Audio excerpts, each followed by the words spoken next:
Sir बिस्मिल्लाहिर्रहमानिर्रहीम। रब्बिश रह ली सदरी।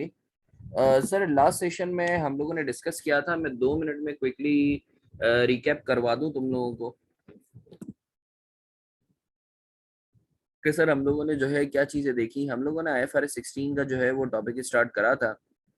IFRS 16 के अंदर हमने बात की कि भाई IFRS 16 it's about lease contract, it's about lease. Sir सवाल ये पैदा होता है लीज होती क्या है। सही है ना, लीज होती क्या है। आम फहम जबान में अगर मैं बात करूं तो सर लीज एक किराएदारी का कॉन्ट्रैक्ट है। सही है। तो सर ये जो किराएदारी के कॉन्ट्रैक्ट्स होते हैं उसकी अकाउंटिंग जो है वो IFRS 16 बता रहा होता है। सर लीज एक ऐसा कॉन्ट्रैक्ट है जिसमें एक मालिक होता है और एक किराएदार होता है। सही है। मालिक को लेसर बोलते हैं और किराएदार को लेसी बोलते हैं। ये कल हमने बात की थी। सही है। तो सर और इन दोनों के दरमियान जो कॉन्ट्रैक्ट होता है वो लीज का कॉन्ट्रैक्ट कहलाता है। अब सर सवाल ये पैदा होता है, अब सवाल ये पैदा होता है कि सर लीज कितने किस्म की हो सकती है। तो सर लीज दो किस्म की हो सकती है, ऑपरेटिंग लीज और फाइनेंस लीज। इसकी टाइप्स हैं। सर ऑपरेटिंग लीज और फाइनेंस लीज ये होती क्या है। सर जो आप लिख रहे हैं वो राइट करें, वो स्लाइड मिल जाएगी। सर जो आप लिख रहे हैं वो राइट करें, वो स्लाइड मिल जाएगी। क्या मैं समझा नहीं अलीना बच्चा, मैं समझा नहीं आपका मैसेज। तो सर खैर coming to the point, sir दो किस्म की टाइप्स हैं, ऑपरेटिंग लीज और फाइनेंस लीज। सही है। सर ऑपरेटिंग लीज और फाइनेंस लीज होती क्या है। तो सर मैंने अभी तुम लोगों को सिर्फ आइडिया दिया था, अभी डिटेल में पूरा इंसाइक्लोपीडिया एक एक चीज पे खोलेंगे कि सर फाइनेंस लीज वो लीज होती है जिसमें लेसर जो है वो एसेट जो है वो अपनी बुक से डी रिकॉग्नाइज करता है। सही है। Based on substance over form का कॉन्सेप्ट जो बचपन में इंट्रोडक्शन टू अकाउंटिंग में तुमने पढ़ा था।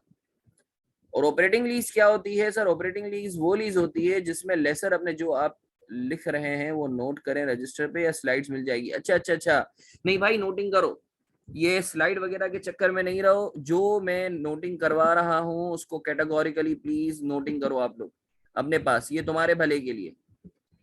अपने पार्ट आप लोग अपने पास आप लोग नोट करते रहो, जिसका मैं आप लोगों को टाइम देता हूँ। ठीक है। आप लोग चाहो तो इसकी तस्वीर लेके ग्रुप पे भी डाल दो ताकि आप लोगों के पास रिकॉर्ड भी रहे। मैं आप लोगों को ये जो मैं नोटिंग करवा रहा हूँ इसकी स्लाइड्स मैं आप लोगों को नहीं दूंगा, वो आपने रजिस्टर मेंटेन करना है।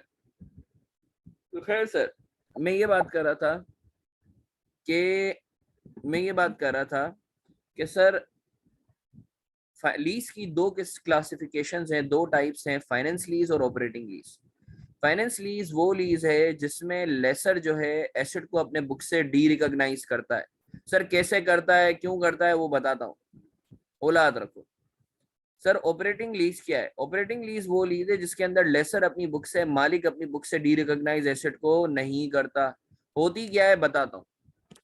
अच्छा सर अब इसके बाद फिर हमने बात की कि देखो लीज का जो कॉन्ट्रैक्ट है, क्योंकि देखो कोई भी चीज IFRS 16 के एम्बिट में उस वक्त डील होगी, कोई भी कॉन्ट्रैक्ट IFRS 16 के एम्बिट में उस वक्त डील होगा जब वो लीज का कॉन्ट्रैक्ट कहलाए। तो दिस इज वेरी इंपॉर्टेंट कि सर हमें पता हो कि कोई भी कॉन्ट्रैक्ट अगर है तो वो लीज का कॉन्ट्रैक्ट है या नहीं। क्योंकि अगर एक कॉन्ट्रैक्ट लीज का कॉन्ट्रैक्ट नहीं है तो IFRS 16 उस पर अप्लाई नहीं होगा। और जैसा कि तुम्हें पता है, मैंने तुम लोगों को कल भी बताया था कि तुम्हारे कोर्स में IFRS 15 भी है, रेवेन्यू। तो जो कॉन्ट्रैक्ट लीज का नहीं होता वो IFRS 15 में आ जाता है और फिर एक उसकी अलग दुनिया है। तो सर हमें कैसे पता चलेगा गिवन द सर्कमस्टेंसेस कि कौन सा कॉन्ट्रैक्ट लीज का है और कौन सा कॉन्ट्रैक्ट नॉन लीज है। तो सर हमने बात की कि कोई भी कॉन्ट्रैक्ट लीज का कॉन्ट्रैक्ट उस वक्त होगा जब उसमें दो बातें हो। बात number one, sir acid identified हो उसमें, और नंबर दो लेसर के पास राइट टू यूज हो उस एसिड को इस्तेमाल। राइट टू यूज का मतलब क्या है, राइट टू कंट्रोल। अब एसिड आइडेंटिफाइड होने के अंदर हम लोगों ने तीन मॉडलिटीज देखी थी कि सर एसिड जो है पता हो कि कौन सा एसिड इस्तेमाल करेगा। कॉन्ट्रैक्ट के अंदर बाकायदा कैटेगोरिकली ये चीज एक्सप्लिसिटली या इम्प्लाइडली आइडेंटिफाइड हो, उसके ऊपर कल हमने बाकायदा इलस्ट्रेशन की। फिर हमने बात की कि सर अगर लेट से पोर्शन जो है, पोर्शन के जो है वो अगर लेट से कॉन्ट्रैक्ट हुआ है, मैं इसके ऊपर एग्जांपल देता हूँ। मेरे पास एक जो है बहुत बड़ी शॉप है। अब उस शॉप में जो है वो 4 पार्टीशंस है। तो अगर मैं एक पार्टीशन किराए पे देता हूँ तो क्या वो जो एक पार्टीशन दे रहा हूं मैं, क्या वो आइडेंटिफाइड कहलाएगा। पोर्शन अगर है तो क्या वो आइडेंटिफाइड कहलाएगा। तो हमने पढ़ा कि सर अगर तो वो फिजिकली डिस्टिंक्ट है सेपरेट हो सकता है तो yes that would be considered as identified. बाजू का ऐसा होता है कि आप एसेट के पोर्शन का कॉन्ट्रैक्ट कर रहे होते हो मगर वो पोर्शन अलग नहीं हो सकता। फॉर एग्जाम्पल आपने पाइपलाइन अगर किराए पाइपलाइन की एक पोर्शन लेट्स से 10% या 20% ऑफ द आउटपुट आपने जो है वो किराए पे दिया है।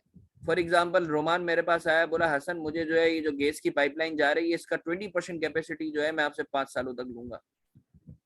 सर सवाल ये पैदा हो जाए ये जो 20% कैपेसिटी है क्या ये फिजिकली सेपरेट हो सकती है उस पाइपलाइन से? नहीं हो सकती।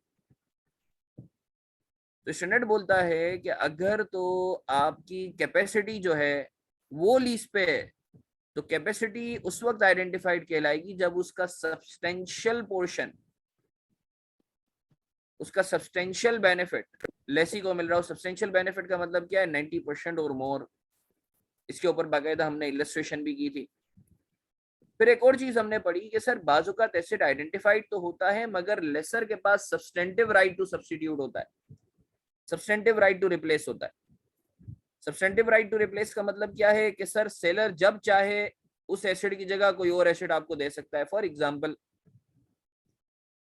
एग्जाम्पल आरिफ मेरे पास आया, आरिफ ने बोला हसन मारफानी मुझे जो है ना पिक एंड ड्रॉप सर्विस चाहिए, आपके पास गाड़ियों की फ्लीट है, कार ए से कार जी तक से 26 गाड़ियों की फ्लीट है। अब इसने बोला हसन मारफानी मुझे कार नंबर ई जो है, कार नंबर ई मैं चाहता हूं ये मुझे पिक एंड ड्रॉप करे। मैंने बोला सही है कार नंबर ई। अलबत्ता मैंने कॉन्ट्रैक्ट में लिखा हुआ है कि भाई कार अगर लेट से मेरे सर्कमस्टांसेस बीइंग अ लेसर अगर मुझे ये जो है लेट से कार नंबर ई में किसी दिन भिजवा ना पाऊं तो मैं कार नंबर एफ भिजवा सकता हूं। तो यहां मेरे पास राइट टू रिप्लेस है। अब सर सिर्फ राइट टू रिप्लेस होना जरूरी नहीं है सब्सटेंटिव राइट के लिए, वो मेरे लिए इकोनॉमिकली वायबल भी होना चाहिए बीइंग अ लेसर।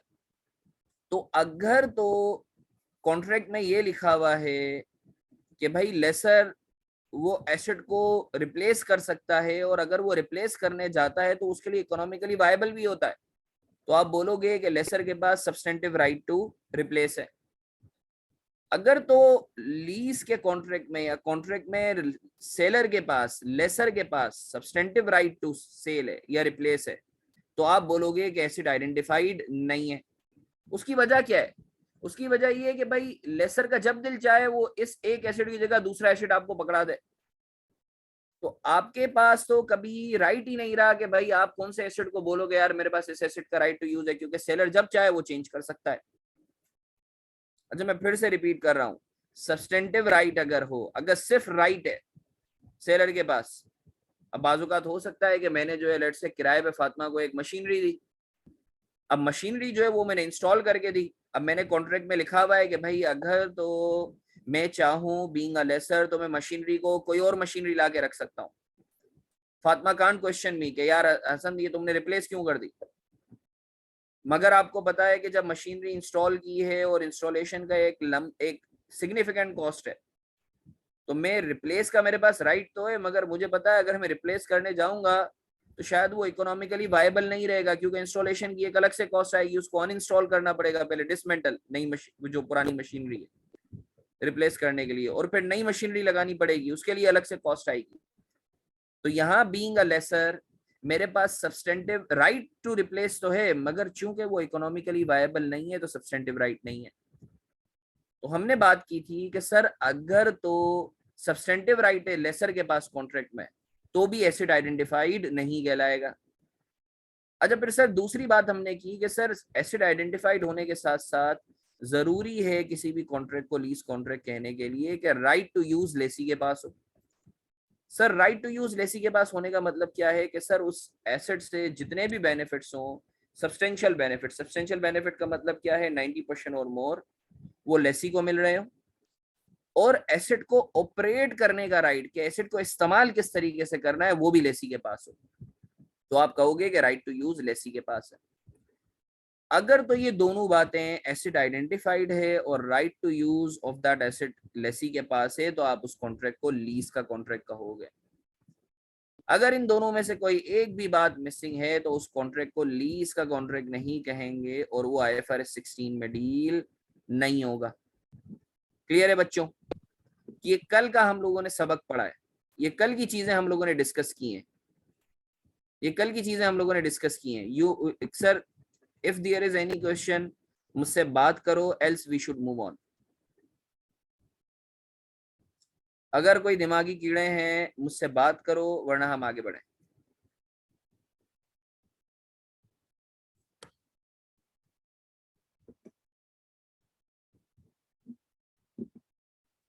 चलो अच्छी बात है। अच्छा देखो, आप लोग सब ने जो है ना सर, बेनिफिशियरी को कैसे डिफाइन करता है आईएफआरएस 16? फलीहा, बेनिफिशियरी वही सिंपल सा आपका IS 1 वाली डेफिनेशन है कि जो उस एसेट का बेनिफिट ले रहा हो, दैट इज कॉल्ड बेनिफिशियरी। ठीक है ना? बेनिफिशियरी कौन होता है? जो एसेट का बेनिफिट ले रहा होता है।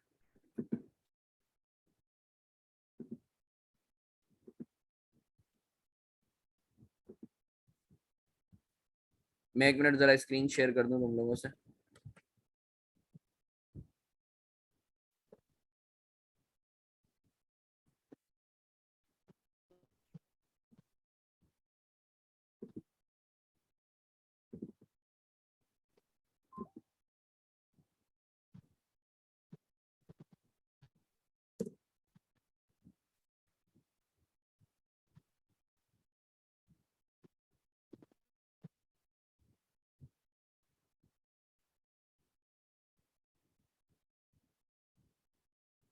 स्क्रीन नजर आ रही है बच्चों?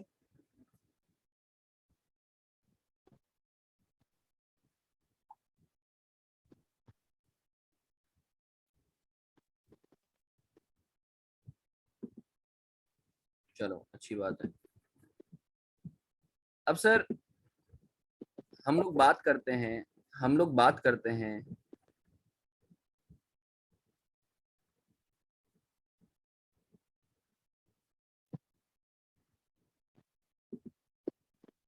सर, लेकिन ऐसे तो जिस केस में एसिड आइडेंटिफाइड ना हो उस केस में भी बेनिफिट्स तो मिल रहे होते हैं, फिर वो लीज नहीं। हाँ, फलिया का बहुत अच्छा सवाल। फलिया बोलती है कि सर अगर एसिड आइडेंटिफाइड ना हो उसमें बेनिफिट्स तो मिल रहे होते हैं, तो वो लीज नहीं है। बिल्कुल नहीं है फलिया, वो एक नॉर्मल कॉन्ट्रैक्ट है। तो सर उस कॉन्ट्रैक्ट का क्या कहेंगे? उसको हम IFRS 15 में डील करेंगे। अगर फॉर एग्जाम्पल एसिड आइडेंटिफाइड नहीं है तो सर वो कॉन्ट्रैक्ट तो है मगर वो लीज का कॉन्ट्रैक्ट नहीं है। मतलब वो IFRS 16 में डील नहीं होगा, वो कहीं और डील होगा मगर IFRS 16 में डील नहीं होगा। समझ में आई बात?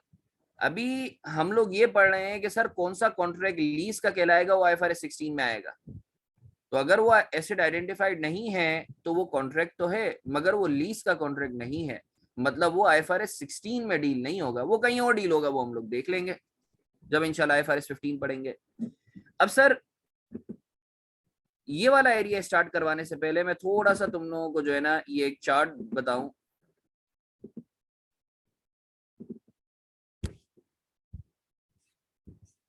ये डायग्राम मैं चाहूंगा आप लोग सब कॉपी करो, ये बहुत इंपॉर्टेंट चीज है, ये जो डायग्राम मैं आप लोगों को बता रहा हूं। इसकी तस्वीर लेके ग्रुप पे भी डाल देना। सर अभी हम सबसे पहले देखते हैं कि लेसी अकाउंटिंग कैसे करेगा जो किरायादार है, और लेसर अकाउंटिंग कैसे करेगा जो मालिक है। तो सर जैसा कि हमने पढ़ा कि सर लीज की दो टाइप्स हैं, ऑपरेटिंग लीज और फाइनेंस लीज। तो ऑपरेटिंग लीज और फाइनेंस लीज लेसी के पर्सपेक्टिव से भी हमें देखना है, और ऑपरेटिंग लीज और फाइनेंस लीज लेसर के पर्सपेक्टिव से भी हमें देखना है। सही है? अब सर ऑपरेटिंग लीज को ना लेसी के केस में ऑपरेटिंग लीज को दूसरी जबान में सिंप्लीफाइड अप्रोच भी कहते हैं। सिंप्लीफाइड अप्रोच नाम है इसका। जैसे अगर किसी बच्चे को हम उसका नाम अगर लेट से अली है तो उसको पप्पू मुन्नू चुन्नू प्यार से कहते हैं, तो सिमिलरली ऑपरेटिंग लीज का निक नेम है सिंप्लीफाइड अप्रोच। सही है ना? और फाइनेंस लीज को लेसी के केस में जनरल अप्रोच भी कहते हैं।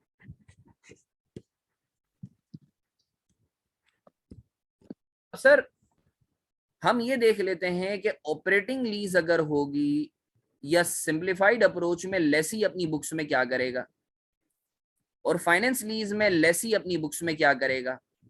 इसी तरीके से फिर हम पढ़ेंगे कि अगर तो लीज ऑपरेटिंग लीज है तो लेसर अपनी बुक्स में क्या करेगा, और अगर तो लीज फाइनेंस लीज है तो लेसर अपनी बुक्स में क्या करेगा? ये बहुत गौर से सुनना है तुम्हें, ये पूरी जिस्ट अभी मैं IFRS 16 की बताने के लिए जा रहा हूँ। देखो एक चीज समझो, एक चीज समझना मेरी बात, बहुत गौर से सुनना। ये एग्जाम्पल बल्कि मैं चाहूंगा तुम लोग मेरे साथ इनपुट दो, मुझे मैसेज करके बताओ ताकि मुझे पता चले कि हाँ यार तुम्हारे दिमाग में बैठी है, तुम लोग मुझे इसके ऊपर थोड़ा सा हेल्प आउट करो।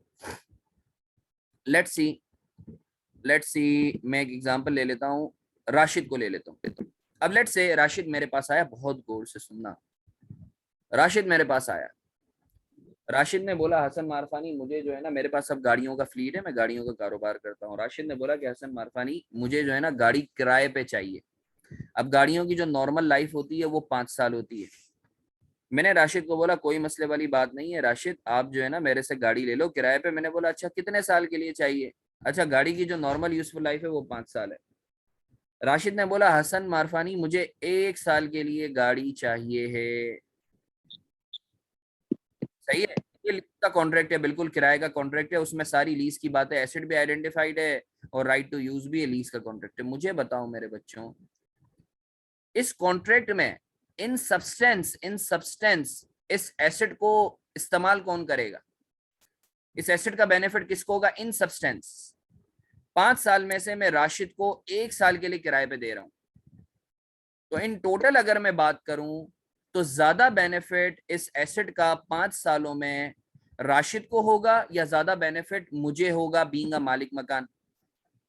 हाँ सर आपको होगा, क्योंकि 5 में से सिर्फ 1 साल राशिद यूज कर रहा है, बाकी 4 साल आप यूज करोगे। तो स्टैंडर्ड बोलता है कि सर अगर तो ऐसा सिनेरियो है जिसमें ज्यादा बेनिफिट या मेन बेनिफिशियरी लेसर है, लेसी नहीं है, तो ऐसे लीज को आप ऑपरेटिंग लीज कहते हो या सिंप्लीफाइड अप्रोच कहते हो। तो सर इस सिनेरियो में अकाउंटिंग क्या होगी? इस सिनेरियो में लेसी क्या बुक करेगा? ये एक नॉर्मल किरायादारी का कॉन्ट्रैक्ट है, ये देखो लेसी अपनी बुक्स के अंदर रेंट एक्सपेंस बुक करेगा, राशिद क्या करेगा? हर साल जो मुझे किराया देगा उसका एक्सपेंस बुक करेगा, रेंट एक्सपेंस जो P&L में जाएगा, और रेंट पेड जो SOCF में जाएगा, स्टेटमेंट ऑफ कैश फ्लोज में, वो बुक करेगा, और रेंट पेएबल अगर पे नहीं किया तो वो बैलेंस शीट में। ये 3 चीजें लेसी जो है ना वो बुक करेगा। ये नॉर्मल किरायादारी का कॉन्ट्रैक्ट है, इसमें कोई निटिग्रिटी नहीं है। स्टैंडर्ड ने बोला कि भाई ऐसा ही है कि लेसर ने थोड़े टाइम के लिए अपना एसेट इस्तेमाल करने के लिए लेसी को दिया है, तो लेसी सिर्फ 3 चीजें बुक करेगा, रेंट जो किराएदार दे रहा है किराया, अगर पेड किया है तो वो सर, तो एक्सपेंस और पेड सेम नहीं होता, नहीं बाजुकात अलग होता है। अलग कैसे होता है भाई? आप इंस्टॉलमेंट में पे कर रहे होते हो, आप अरेंजमेंट होता है 2 साल बाद, भाई एक्सपेंस तो आप एक्रूवल बेसिस पे बुक करते हो ना, मगर पेड तो आप कैश बेसिस पे आप बुक करते हो, और उन दोनों का जो डिफरेंस होता है वो पेएबल होता है। अच्छा इसी तरीके से लेसर क्या करेगा? अगर तो ऑपरेटिंग लीज है, ये देखो मेरा कर्सर तुम्हें नजर आ रहा है, लेसर की अकाउंटिंग ऑपरेटिंग लीज में क्या होगी अभी सिर्फ समझ लो, डिटेल में पूरा इंसाइक्लोपीडिया जब हम पढ़ेंगे तो खोलेंगे। सर ऑपरेटिंग लीज के केस में एसेट जो होगा वो लेसर की बुक्स में आएगा, पीपी, मेरी गाड़ी है तो मैं पीपी अपने बुक्स में रिकॉर्ड करूंगा, जाहिर सी बात है जब पीपी अपनी बुक्स में रिकॉर्ड कर रहा हूं तो डेप्रिसिएशन भी चार्ज करूंगा, और सर जो उसका एक्सपेंस होगा वो मेरी इनकम होगी, मैं इनकम बुक करूंगा, रेंट इनकम। ये नजर आ रहा है ना, ये देखो कर्सर नजर आ रहा है तुम लोगों को, ये रेंट इनकम, और जितना रिसीव होगा रिसीव बुक करूंगा, और अगर लेट से इनकम और रिसीव्ड में कोई डिफरेंस है तो रिसीवेबल बुक करूंगा। तो ऑपरेटिंग लीज के अंदर लेसी ये 3 चीजें बुक करेगा और लेसर ये 4-5 चीजें बुक करेगा। इट्स नॉर्मल किरायादारी का कॉन्ट्रैक्ट, मेरा एसेट है उसके ऊपर मुझे इनकम आ रही है, रेंट इनकम, और लेसी जो है वो रेंट एक्सपेंस बुक कर रहा है। ऑपरेटिंग लीज के अंदर अकाउंटिंग क्लियर है कि क्या होगी? अभी डिटेल में इंसाइक्लोपीडिया खोलेंगे, अभी सिर्फ वर्ड्स आई थी।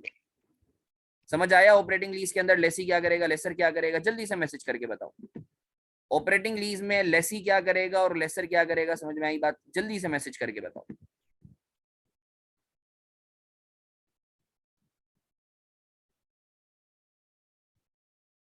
हाँ ये सारे मैसेज करो भाई, ये एक दो गिनती के 2-3 बच्चे, इतने सारे बच्चे हो, ये गिनती के 1-2 बच्चे करते हैं, बाकी क्या करते हैं?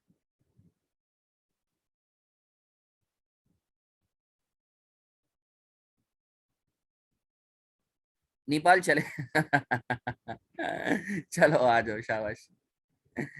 अब सुनो, देखो यार एक चीज समझो, हमने ये चीज पढ़ी थी, हमने ये चीज पढ़ी थी कि सर अकाउंटिंग जो होती है ना वो सब्सटेंस की बेसिस पर होती है, लीगल की बेसिस पे नहीं होती। हर ट्रांजैक्शन की दो फॉर्म्स होती है, एक लीगल फॉर्म होती है और एक इन सब्सटेंस फॉर्म होती है। For example substance over form जो बचपन में तुमने इंट्रोडक्शन टू अकाउंटिंग में कॉन्सेप्ट पढ़ा है, जिन्होंने इंट्रोडक्शन टू अकाउंटिंग मुझसे पढ़ा है वो भी ये जानते होंगे, बाकी बचपन से पढ़ के आए होंगे तो उनको भी आइडिया होगा। सर नॉर्मली जो लीगल फॉर्म होती है ना ट्रांजैक्शन की, वही इन सब्सटेंस हो रहा होता है। फॉर एग्जांपल मेरे नाम पे एक गाड़ी है और उसका बेनिफिशियरी भी मैं ही हूँ, तो यहाँ लीगली भी मैं हूँ ओनर और इन सब्सटेंस भी मैं ही बेनिफिट ले रहा हूँ। मगर बाज औकात ऐसा होता है कि जो लीगल फॉर्म होती है it is different from substance. Sir क्या मतलब, लेट से गाड़ी मेरे नाम पर है मगर उसका पूरा इस्तेमाल और सब कुछ जो है वो मेरा भाई करता है, तो यहाँ इन सब्सटेंस वो गाड़ी मेरे भाई की है क्योंकि मेन बेनिफिशियरी मेरा भाई है, मगर लीगल जो है लीगली वो गाड़ी मेरे नाम पर है। तो स्टैंडर्ड बोलता है कि देखो जब भी सब्सटेंस और लीगल फॉर्म में डिफरेंस हो तो हम जो अकाउंटिंग करेंगे वो सब्सटेंस के हिसाब से करेंगे, ना कि लीगल फॉर्म के हिसाब से। अब सर एक एग्जांपल देता हूं इसी चीज के साथ, तुम लोगों को एक एग्जांपल देता हूं, तुम लोग मुझे इसके ऊपर गाइड करो कि क्या होगा। मेरे पास एक गाड़ी है, राशिद मेरे पास आया, से मेरे पास मर्सिडीज की जो है फ्लीट है गाड़ियों की, बहुत सारी गाड़ियां हैं। राशिद मेरे पास आया, बोला हसन मारफानी ये जो मर्सिडीज है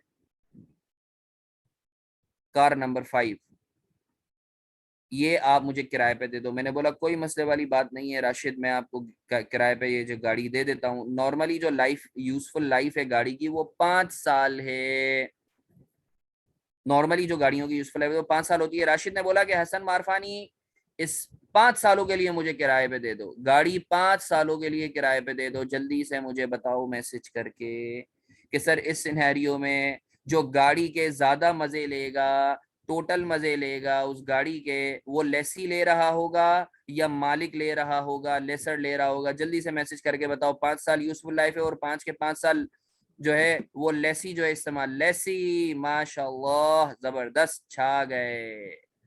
हाँ तो सर स्टैंडर्ड बोलता है कि देखो इन सब्सटेंस, इन ये लीगली तो किराएदारी का कॉन्ट्रैक्ट है, मगर इन सब्सटेंस ये एसेट जो है वो इफेक्टिवली लेसी का है, वो इफेक्टिवली लेसी का हो गया है।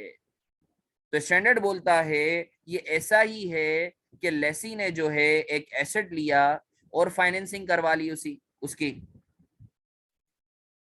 तो इस सिनेरियो में स्टैंडर्ड बोलता है कि लेसी क्या करेगा, वो अपनी बुक्स के अंदर एसेट बुक करेगा। लेसी अपनी बुक्स में एसेट बुक करेगा, जिस एसेट को बोलते हो ROUA, right of use of asset. Lessee क्या बुक करेगा, ROUA, right of use of asset. देखो ये एरो जा रहा है, ये मैंने एक्सप्लेन किया हुआ है ROUA। और चूंकि ROUA उधार पे, आपने अभी एसेट तो इसने लिया है राशिद ने, मगर उधार पे लिया है ना, 5 सालों में पेमेंट होगी, तो एक लाइबिलिटी भी अराइज हो रही है, उस लाइबिलिटी को बोलेंगे लीज लाइबिलिटी। और जब एसेट लेसी की बुक्स में आ रहा है तो वो डेप्रिसिएशन भी चार्ज करेगा, और जब लीज लाइबिलिटी आ रही है तो लेसी इंटरेस्ट एक्सपेंस भी चार्ज करेगा। और जाहिर सी बात है लाइबिलिटी पे ऑफ भी करनी है, तो जब पे करेगा तो वो रेंटल्स कहलाएंगे। सही है, मैं वापस रिपीट करता हूं सर, ऐसी लीज जिसमें इन सब्सटेंस बेनिफिट लेसी ले रहा होता है उस लीज को फाइनेंस लीज कहते हैं। फाइनेंस लीज के केस में लेसी जो है अपनी बुक्स में एसेट बुक करता है जिसको बोलते हैं ROUA, और लीज लाइबिलिटी बुक करता है क्योंकि उसने पेमेंट अभी नहीं की होती, इंस्टॉलमेंट में पे करेगा। और ROUA जब बुक कर रहा है तो डेप्रिसिएशन चार्ज करेगा, और जब लाइबिलिटी बुक कर रहा है तो सूद इंटरेस्ट एक्सपेंस चार्ज करेगा, और जब लाइबिलिटी की पेमेंट करेगा तो वो रेंटल कहलाएगा। क्लियर है बच्चों, क्लियर है बच्चों, लेसी क्या करेगा फाइनेंस लीज में। सिमिलरली लेसर क्या करेगा फाइनेंस लीज में, फाइनेंस लीज में लेस, अब तो एसेट जो है वो तो लेसी की बुक्स में आ रहा है ROUA के नाम पे, तो लेसर की बुक्स में अब PP नहीं आएगा। फाइनेंस लीज के केस में लेसर की बुक्स में, लेसर ने एक तरीके से क्या किया है, मैंने क्या किया है, मैंने गाड़ी जो है वो इन्वेस्टमेंट पे दे दी है, इन्वेस्टमेंट की है ना गाड़ी की, तो उस इन्वेस्टमेंट को क्या कहते हैं? NIFL नाम है NIFL, net investment in finance lease. Lessor ने क्या किया है, हसन मारफानी ने अभी इस गाड़ी का क्या किया, इन्वेस्ट कर दिया है राशिद को। तो इस इन्वेस्टमेंट को क्या कहते हैं? इसको NIFL कहते हैं, net investment in finance lease. तुम देख रहे हो फाइनेंस लीज के केस में लेसर की बुक्स में एसेट नहीं आता, क्यों? क्योंकि वो तो लेसी ने बुक कर लिया होता है ROUA के नाम से। जाहिर सी बात है, जब मैंने इन्वेस्टमेंट की है तो तुम्हें बचपन से जो है, अगर FR1 तुम लोगों ने मुझसे पढ़ा हो तो मैं बाकायदा चार्ट बनाता हूँ कि भाई इन्वेस्टमेंट जब भी आप खोलते हो करते हो तो आप कुछ ना कुछ रिटर्न एक्सपेक्ट करते हो। इन्वेस्टमेंट का मतलब ये नहीं होता कि भाई आप जो है वो सैलानी वेलफेयर ट्रस्ट खोल के बैठ जाओ, नहीं नहीं नहीं नहीं, you are expecting some sort of return. तो इन्वेस्टमेंट पे जो आपको रिटर्न मिलता है वो क्या कहलाता है? Interest income. और जो आपको टोटल पेमेंट मिलेगी जब इन्वेस्टमेंट आपको रिडीम होगी तो वो रेंटल रिसीव्ड होगा। तो सर लेसर फाइनेंस लीज के केस में क्या बुक करता है? इन्वेस्टमेंट बुक करता है, उसके ऊपर इनकम बुक करता है सूद के नाम पे, और रेंटल्स जो है वो बुक करता है। तो सर आई होप आप लोगों को ये चीज क्लियर है। अभी देखो मैंने सिर्फ बर्ड्स आई व्यू दिया है, अभी एक एक चीज के ऊपर हमने इंसाइक्लोपीडिया खोलना है। अभी तो सिर्फ मैंने तुम्हें ये बताया है कि ऑपरेटिंग लीज के केस में लेसी अपनी बुक्स में क्या रिकॉर्ड करेगा, लेसर अपनी बुक्स में क्या रिकॉर्ड करेगा, और फाइनेंस लीज के केस में लेसर अपनी बुक्स में क्या रिकॉर्ड करेगा और लेसी अपने बुक्स में क्या रिकॉर्ड करेगा और क्यों करेगा। अभी हमने ये पढ़ा। तो सर मैं क्विकली रिपीट कर देता हूं। अगर तो लीज ऐसी है जिसमें उस एसेट का ज्यादातर benefit over the period lessee को मिल रहा है, तो ये लीज कहलाएगी फाइनेंस लीज। और फाइनेंस लीज के केस में लेसी अपनी बुक्स में एसेट बुक करेगा ROUA, और चूंकि फाइनेंस आपने करवाई है, इंस्टॉलमेंट में पेमेंट कर रहे हो, तो लाइबिलिटी बुक करेगा लेसी। और जाहिर सी बात है जब एसेट बुक किया है तो उसका एक्सपेंस डेप्रिसिएशन भी बुक करेगा, और जब लीज लाइबिलिटी बुक की है तो उसका सूद भी बुक करेगा। सही है सर। ये BS PNL SOCF ये क्या लिखा हुआ है? ये एक्चुअली मैंने बताया हुआ है कि कौन सा आइटम, आपको बताया ना 5 कंपोनेंट्स होते हैं फाइनेंशियल स्टेटमेंट के, तो मैंने बताया कि भाई कौन सा कंपोनेंट जो है वो कौन सा कंपोनेंट कौन से फाइनेंशियल स्टेटमेंट में जाएगा। हमने बचपन में पढ़ते थे कि सर एसेट और लायबिलिटी बैलेंस शीट में जाते हैं, इनकम एक्सपेंस और कैपिटल PNL में जाता है, और जो कैश फ्लोज होते हैं वो SOCF में जाते हैं। तो सर अभी मुझे बताओ, इस चार्ट में, इस डायग्राम में, इस फ्लो चार्ट में कोई कीड़े, कोई सवाल, कोई फतूर? अभी एक एक के ऊपर हमने बाकायदा इंसाइक्लोपीडिया खोलना है। इधर तक किसी को कोई मसला? मुझसे बात करो, मुझसे बात करो प्लीज। Any question?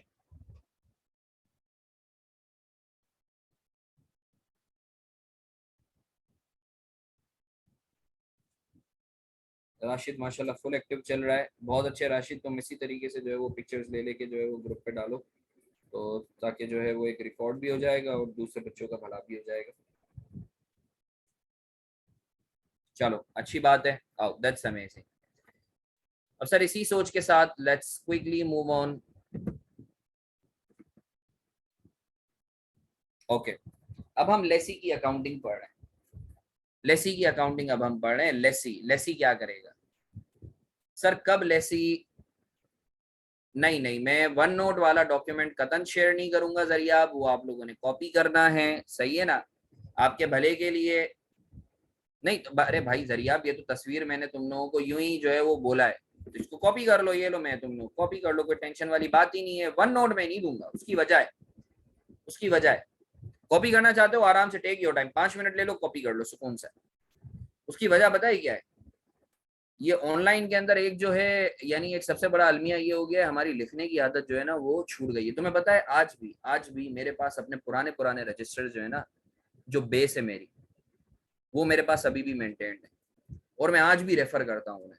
क्यों? क्योंकि वो जो बचपन की याद है ना, तुम्हें पता है आज अगर हसन मारफानी की बात करूं तो मैं पता है अकाउंटिंग के अंदर, क्योंकि मैं तो एक तरीके से ट्रेनिंग्स इंटरनेशनल लेवल पे भी करवा रहा होता हूँ ना, और जैसे तुम लोगों को मैं पढ़ा रहा हूँ ऐसे जो है वो क्या कहते हैं, मैं बाज़ात अलग अलग जगहों पे कॉर्पोरेट लेवल पे CFOs मैनेजर्स इनको भी ट्रेनिंग दे रहा होता हूँ।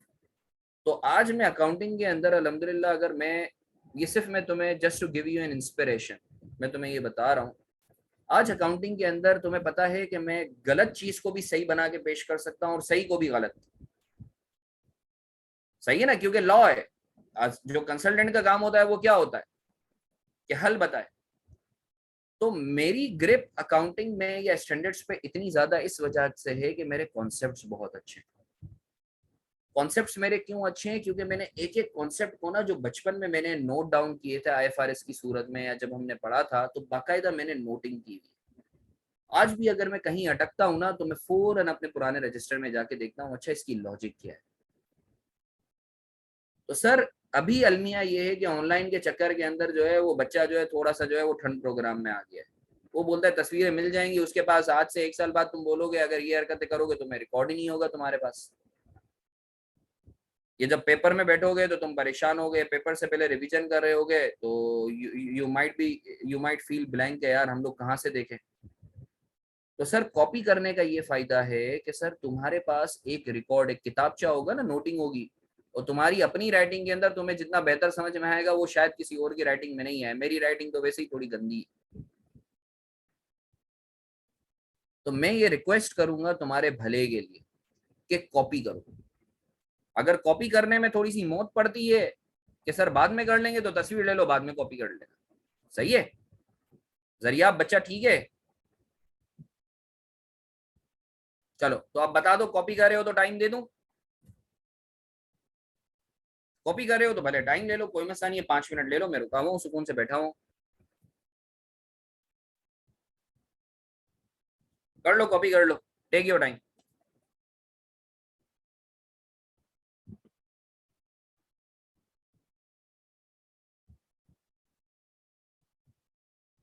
कॉपी कर लो, शाबाश। जल्दी जल्दी कॉपी करेंगे, जल्दी जल्दी कॉपी करेंगे, टाइम का मुकाबला सख्त।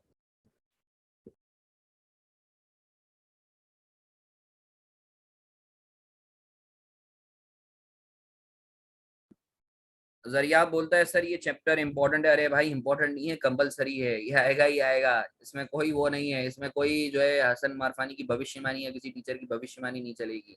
ये आएगा ही आएगा ये टॉपिक भाई, कंपलसरी है। हाँ ये हो सकता है कि छोटा सवाल आ जाए या बड़ा सवाल। बड़ा सवाल आएगा तो 20 से 25 मार्क का आएगा, छोटा सवाल आएगा तो 8 से 10 मार्क्स का आएगा।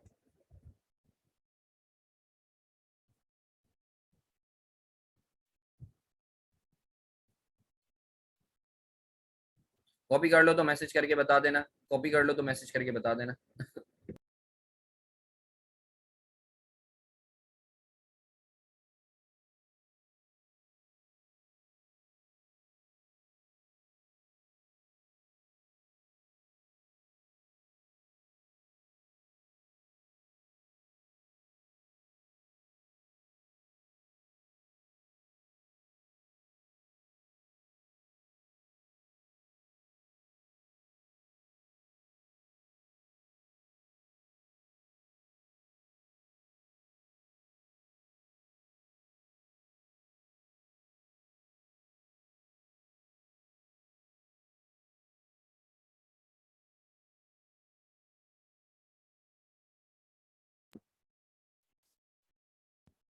जरिया बोल रहा है कि स्क्रीनशॉट ले लिया है।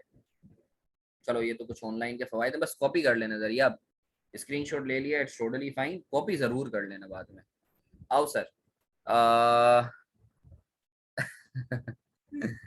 आ जाओ, आगे बढ़ते हैं।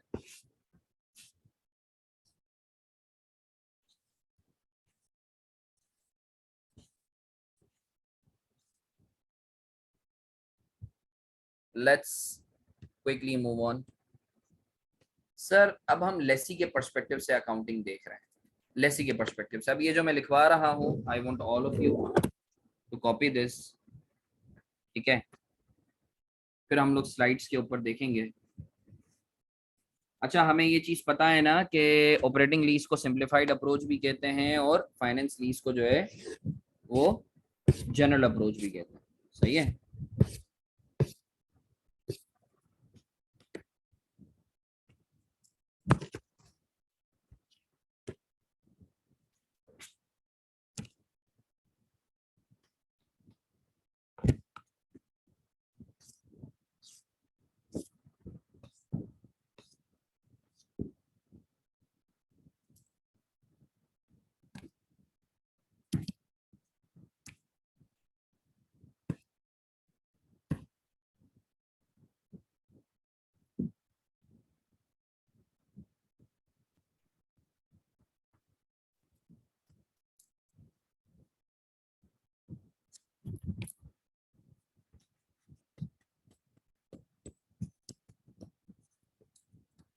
Accounting for lessee. ये कुछ इंपॉर्टेंट पॉइंट्स हैं जो मैं लिखवा रहा हूँ।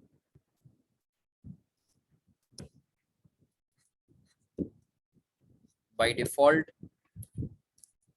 लेसी shall classify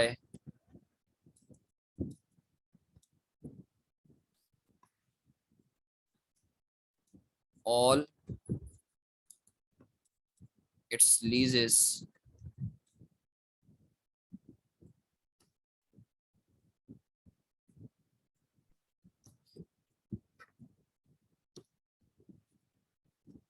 कॉपी करेंगे यहाँ।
सर ये बहुत इंपॉर्टेंट मेंशन है, सही है, इसको याद रखो।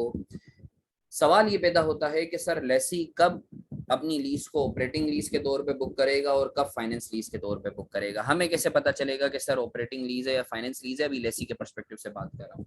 सर याद रखो, याद रखो, याद रखो, लेसी बाय डिफॉल्ट हर लीज को फाइनेंस लीज के तौर पे बुक करेगा। लेसी बाय डिफॉल्ट हर लीज को फाइनेंस लीज के तौर पे बुक करेगा, जिसको जनरल अप्रोच भी कहते हैं। सिर्फ दो सिनेरियोज हैं, सिर्फ दो सिनेरियोज है जिसमें लेसी चाहे तो वो अपनी लीज को ऑपरेटिंग लीज मतलब सिंप्लीफाइड अप्रोच के तौर पे बुक कर सकता है। अगर तो लीज लो वैल्यूड एसेट की है या फिर शॉर्ट टर्म लीज है। सर लो वैल्यूड एसेट्स क्या होते हैं? लो वैल्यूड एसेट्स क्या होते हैं, इधर मैं डिफाइन कर लेता हूं।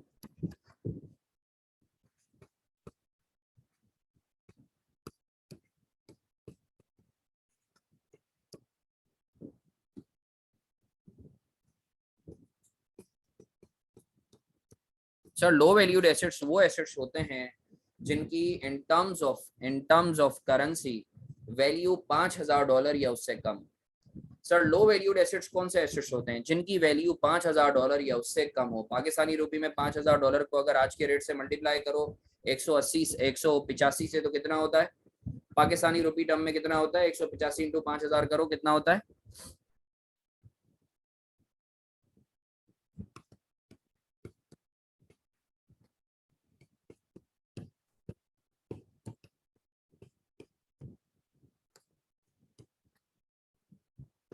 मल्टीप्लाई करो,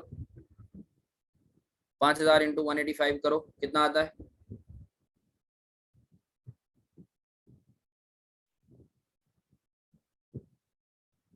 अच्छा, ये एक बड़ा अच्छा सवाल आया है सर कि राशिद सर ये $5,000 जो है ये स्टैंडर्ड ने कहा है या ये नॉर्म्स हैं?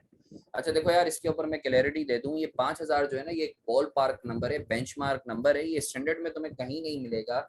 एक्चुअली जो है किसी फर्म ने जो है वो आईफेक को जो है वो क्या कहते हैं कि एक लेटर लिखा जस्ट फॉर द गाइडेंस कि भाई ये आपसे लो वैल्यूड एसेट का मतलब क्या है।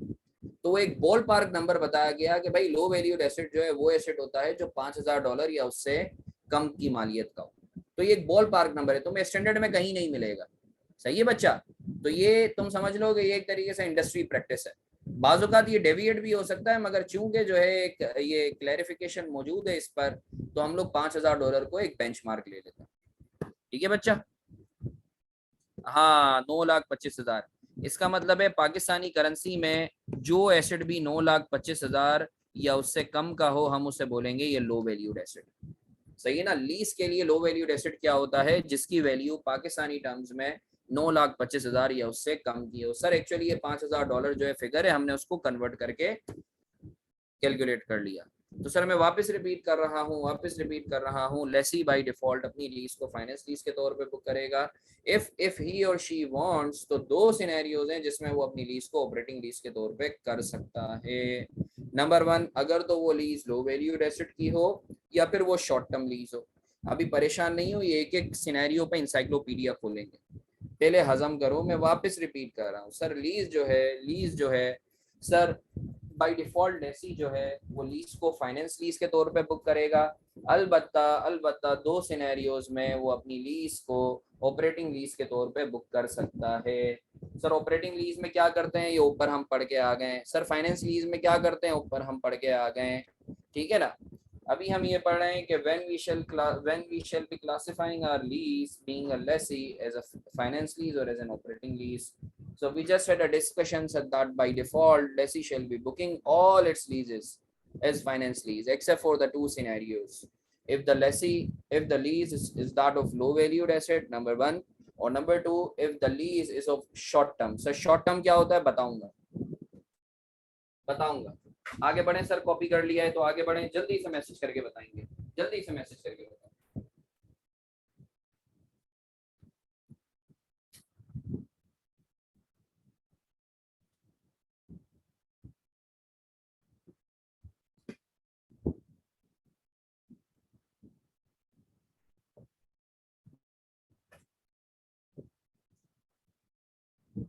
चलो, जबरदस्त जबरदस्त जबरदस्त जबरदस्त। अब sir let's quickly move on, let's quickly. अच्छा मैं चाहूंगा देखो यार, ये ऑनलाइन का एक जो नुकसान है ना, मुझे ऐसा लगता है बाजू का, तभी मैं प्रेफर करता हूँ कि फिजिकल क्लास हो या हाइब्रिड क्लास हो। इसमें मुझे बाजू का ऐसा लगता है कि मैं अपने आप से बातें कर रहा हूँ। तो इसके लिए मैं बच्चों को ये बोलता हूँ कि भाई मेरी थोड़ी सी हेल्प इस तरीके से करें कि भाई जो भी मैं चीजें पूछता हूँ ना, मुझे बताया करो, जवाब दिया करो मैसेज पे। सही है ना। जो भी दिमागी कीड़े हो फतूर हो वो निकाला करो। तो मुझे ऐसा लगता है कि हाँ यार वाकई में इंसानों को पढ़ा रहा हूँ, अपने आप से बातें नहीं कर रहा। Sir as you said lessee में चूज, इसका मतलब कि इन दो कंडीशंस के होते हुए भी। यस फलीहा, बिल्कुल बिल्कुल बिल्कुल। फलीहा ने बोला कि सर लेसी में चूज, इसका मतलब ये है कि अगर लेसी चाहे तो फाइनेंस लीज के तौर पर ही बुक करे। हाँ हाँ बिल्कुल। ये बहुत बड़ा मिसकंसेप्शन है। असल में बाजुकात जो है ये समझा जाता है कि भाई इन दोनों चीजों के अंदर हमें ऑपरेटिंग लीज ही करनी है। नहीं भाई, नहीं नहीं नहीं, ऑप्शन है। फाइनेंस लीज असल में नुकसानदेह। सही है, मैं बताऊंगा क्यों नुकसानदेह। तुम्हें पता है IFRS 16 आया क्यों है? IFRS 16 लाने का मकसद यही था कि लेसी को रोका जाए कि वो अपनी लीज को ऑपरेटिंग लीज के तौर पे बुक ना करे। जो मेन फाइनेंस लीज को लाने का मकसद था, IFRS 16 को लाने का। तुम्हें पता है ना, लीज के ऊपर पहले IAS 17 था, या भी कुछ अर्से पहले जो IFRS 16 आया है। तो सर अभी थोड़ा सा दिमागी तौर पे बड़े हो जाओ तो मैं लॉजिक भी दूंगा कि ऐसा है क्यों। बहुत जबरदस्त लॉजिक है इसकी। सही है फलिया, ये ऑप्शन है। अच्छा ये दोनों में से कोई एक सिनेरियो होगा, हाँ? दोनों नहीं है, और के साथ है ये, या तो लो वैल्यूड एसेट हो या शॉर्ट टर्म। अच्छा सर, अब बात करते हैं लो वैल्यूड एसेट के हवाले से। दो तीन बातों का तुमने ख्याल रखना है। सर लो वैल्यूड एसेट होता क्या है? लो वैल्यूड एसेट के अंदर, एक मिनट रुको इसमें जरा,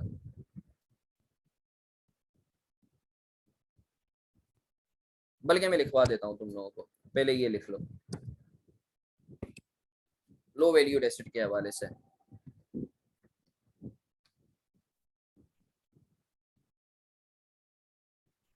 शॉर्ट फॉर्म में लो वैल्यूड एसेट को LVA कह रहा हूँ। सही है ना, लो वैल्यूड एसेट को शॉर्ट फॉर्म में LVA कह रहा हूँ। लो वैल्यूड एसेट को शॉर्ट फॉर्म में LVA कह रहा हूँ। लो वैल्यूड एसेट का मतलब क्या है? जिसकी वैल्यू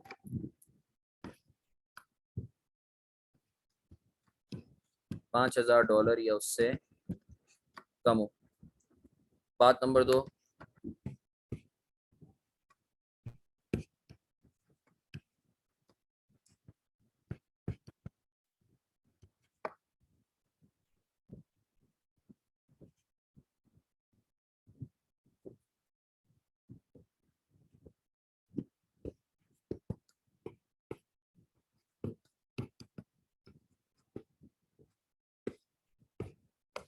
सर एक एसेट है, गाड़ी मैंने ली थी, लेट से मैंने 30 लाख की ली थी, मगर आज डेप्रिशिएट हो के उसकी वैल्यू हो गई है 4 लाख।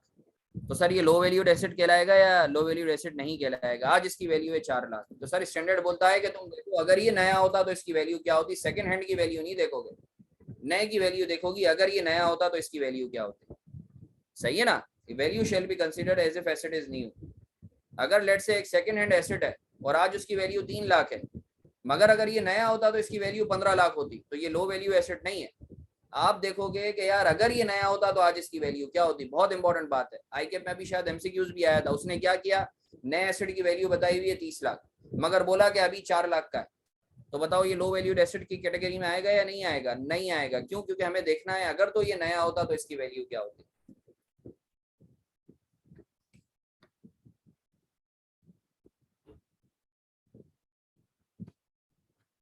आई एम श्योर आप लोग कॉपी भी कर रहे हो।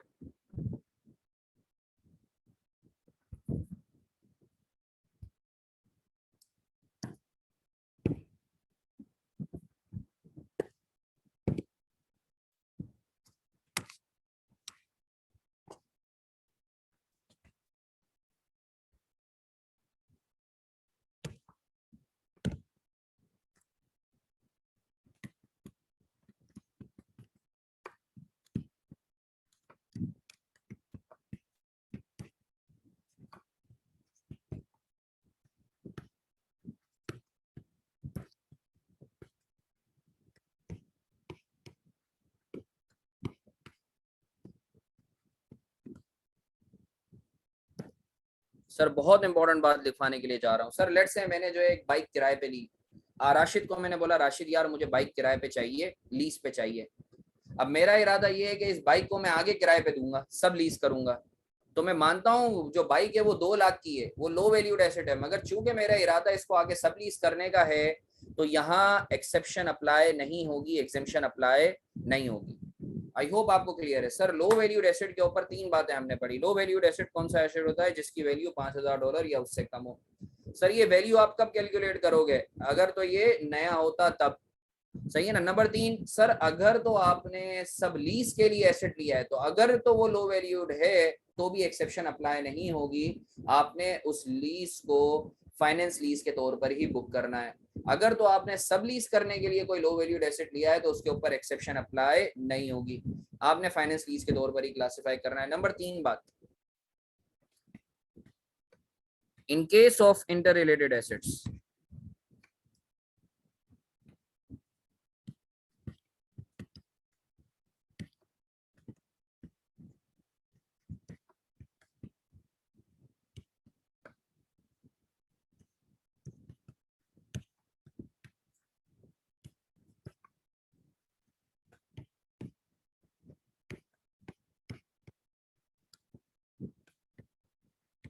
सर ये बहुत इंपॉर्टेंट बात है, बहुत सोने की बात मैं बता रहा हूँ। सर बाजू का होता है जैसे एक असेंबली लाइन है, उसके अंदर जो है डिफरेंट डिफरेंट जो है वो मशीनरीज लगी हुई होती हैं, एक मशीन दूसरी के बगैर अधूरी होती है, इंटर रिलेटेड होते हैं। सर अगर लेट से एक असेंबली लाइन है, उसके अंदर 5 जो है वो इंटर रिलेटेड एसेट्स हैं, एक $1 लाख का है, दूसरा $2 लाख का है, तीसरा $3 लाख का है, तीसरा $4 लाख का है। तो सर इंडिविजुअल कैपेसिटी में जो है वो तो 5-5 हजार, आई एम सॉरी, $1,000 का है, एक $2,000 का है, एक $3,000 का है, एक $4,000 का है। मगर ये चारों के चारों एसिड्स इंटर रिलेटेड हैं। तो अगर तो एसिड इंटर रिलेटेड है, अगर तो एसिड इंटर रिलेटेड है, तो स्टैंडर्ड बोलता है कि लो वैल्यू देखने के लिए तुमने चारों की वैल्यू को कंबाइन करके देखना है। तो अगर एक एसिड 1,000 का है, दूसरा 2 का है, तीसरा 3 का है, चौथा 4 का है, मैं मानता हूँ ये इंडिविजुअली जो है वो $5,000 से कम का है। मगर चूंकि ये इंटर रिलेटेड है तो हम 1 + 2 3, 3 + 3 6 और 6 + 4 10,000, तो हम कलेक्टिवली देखेंगे कि भाई इनकी वैल्यू कितनी बनती है। अगर तो कलेक्टिवली इनकी वैल्यू जो है वो $5,000 से कम है तो हम बोलेंगे ये लो वैल्यूड है, अगर नहीं है तो हम बोलेंगे ये लो वैल्यूड नहीं है। तो सर ये 4 अहम बातें हैं, इसको याद रखना हो लो वैल्यूड एसेट के हवाले से। नंबर 1, लो वैल्यूड एसेट वो एसेट होते हैं जिनकी वैल्यू $5,000 या उससे कम हो। नंबर 2, सर आप कौन से एसेट की वैल्यू लोगे अगर तो ये नया होता। नंबर 3, अगर तो ये एसेट सब लीज करना है तो इसकी ये वाली एक्सेप्शन इस पे अप्लाई नहीं होगी, आपने फाइनेंस लीज ही यूज करनी है। और नंबर 4, सर अगर तो इंटर रिलेटेड एसेट्स हैं तो आप टोटल बेसिस पे जो है वो एसेट्स की वैल्यू देखोगे, ना कि इंडिविजुअल बेसिस पे। सर ये 4 अहम बातें हैं जो आपने याद रखनी है। क्लियर है बच्चों? कोई दिमागी कीड़े, कोई पसूड़ी, कोई परेशानी, कोई पशेमानी, कोई फतूर, मुझसे बात करो, मुझसे बात करो। अच्छा राशिद, मैं पॉइंट नंबर 3 क्लियर कर देता हूँ, मैं पॉइंट नंबर 3 क्लियर कर देता हूँ। देखो मेरा बच्चा राशिद, आप अगर एक एसेट को खरीद रहे हो, बाइक ले रहे हो किराए पे, मुझे बताओ बाइक 2 लाख की है, मुझे बताओ ये जो बाइक है ये लो वैल्यूड एसेट है या नहीं है? राशिद बताओ ये जो बाइक है ये लो वैल्यूड एसेट है या नहीं है?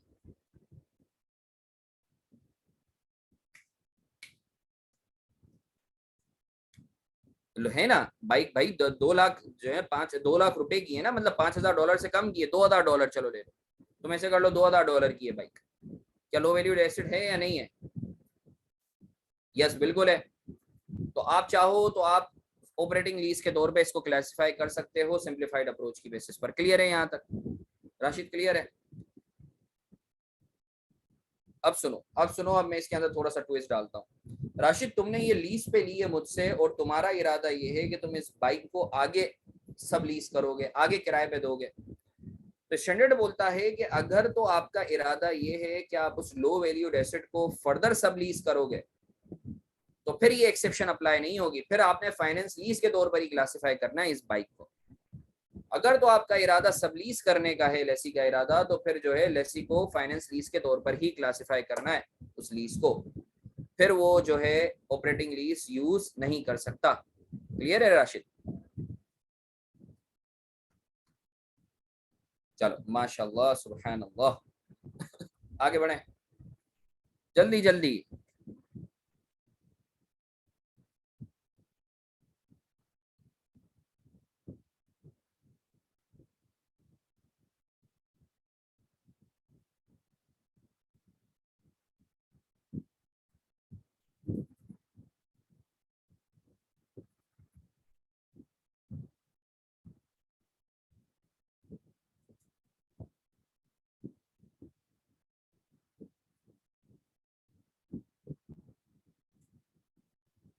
चलो फिर इसी इसी इसी जो है क्या कहते हैं सोच के साथ हम एक सवाल करते हैं। सर ये स्क्रीन नजर आ रही है? प्लीज ABCD अटेम्प्ट करते हो, जल्दी से बताओ कौन से लो वैल्यूड एसेट है, कौन से किस पर एक्सेप्शन अप्लाई होगी, किस पे नहीं होगी, जल्दी से, जल्दी से बताओ। ये 4 केसेस हैं, जल्दी से जवाब दो मुझे। एक डायरी या एक किताबचा या एक मेंटेन कर लो रजिस्टर जिसके अंदर तुम प्रॉपर्ली नोटिंग कर सको। शाबाश अटेम्प्ट करो, नजर आ रही है ना स्क्रीन? स्क्रीन नजर आ रही है नहीं आ रही बच्चों?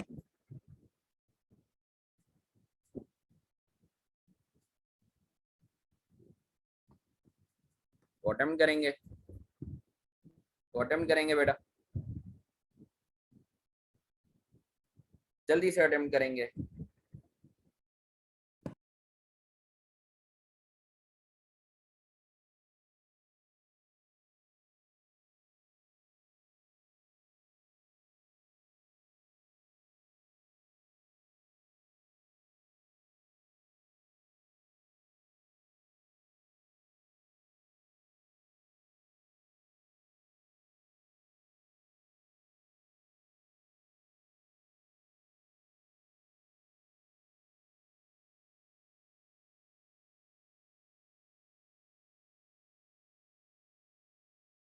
अच्छा जो हम लोग नॉर्मली गलती करते हैं वो ये करते हैं कि हम कभी भी रिक्वायरमेंट नहीं पढ़ते। सबसे पहले तो रिक्वायरमेंट पढ़ो। तुम्हें एक सुनहरी उसूल बता रहा हूँ, ये मंजन भाई मारफानी कहीं नोट कर लो। ये जिंदगी भर हर एग्जाम के लिए काम आएगा। हमेशा सबसे पहले रिक्वायरमेंट पढ़ना। रिक्वायरमेंट पढ़ोगे ना तो you will get the scope कि तुमसे मांग क्या रहा है, चाहत क्या है उसकी। तुम अकॉर्डिंगली जो है ना, क्या कहते हैं, चीजों को स्कोप इन और स्कोप आउट करोगे।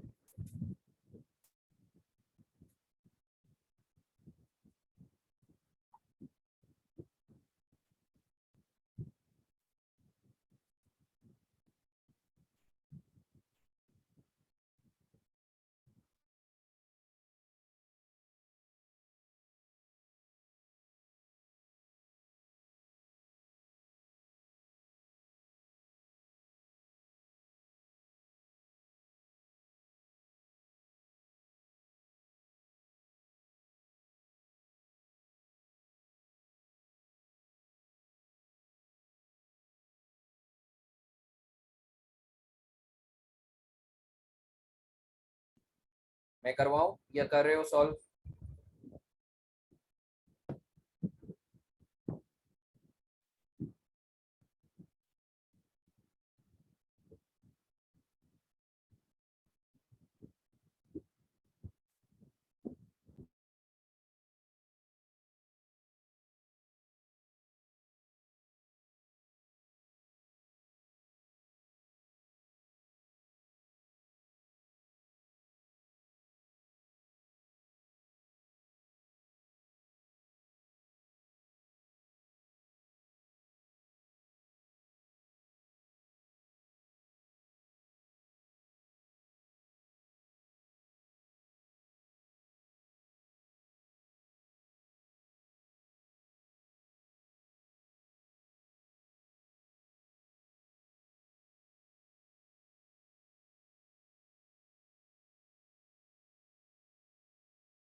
अच्छा जी, हम लोग डिस्कस कर लेते हैं ये क्या बोलता है।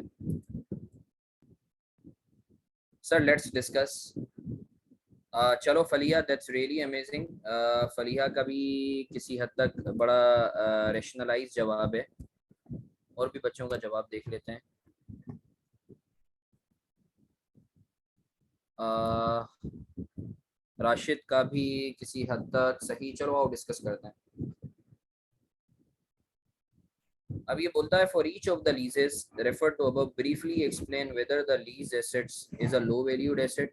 पहले तो ये बोलता है बताओ क्या ये लो वैल्यूड एसेट हैं ये हर केस, और क्या लीज जो है वो सिंप्लीफाइड अप्रोच मतलब ऑपरेटिंग लीज के तौर पे क्लासिफाई हो सकती है या नहीं। हमें ये दो बातें बतानी है, क्योंकि आपको पता है कि सब लीज के केस में एसेट लो वैल्यूड तो होता है मगर उसके ऊपर आप ऑपरेटिंग लीज अप्लाई नहीं कर सकते।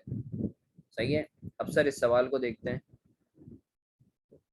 An entity entered into a lease over a new personal computer with a value of $4,000. Okay.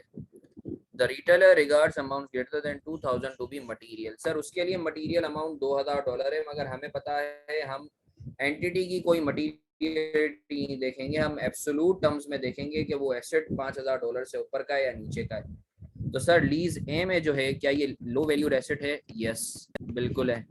क्या इसके ऊपर एग्जेम्पशन अप्लाई होगी? एग्जेम्पशन का मतलब ये है कि क्या वो ऑपरेटिंग लीज यूज कर सकता है? यस कर सकता है।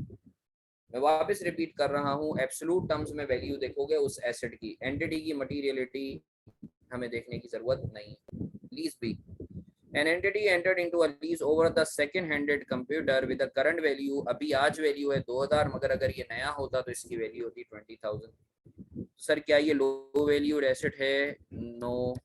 तो क्या इसके ऊपर एग्जेम्पशन अप्लाई होगी? No. C, an entity entered into a lease lessee over a new tablet with a value of 2000.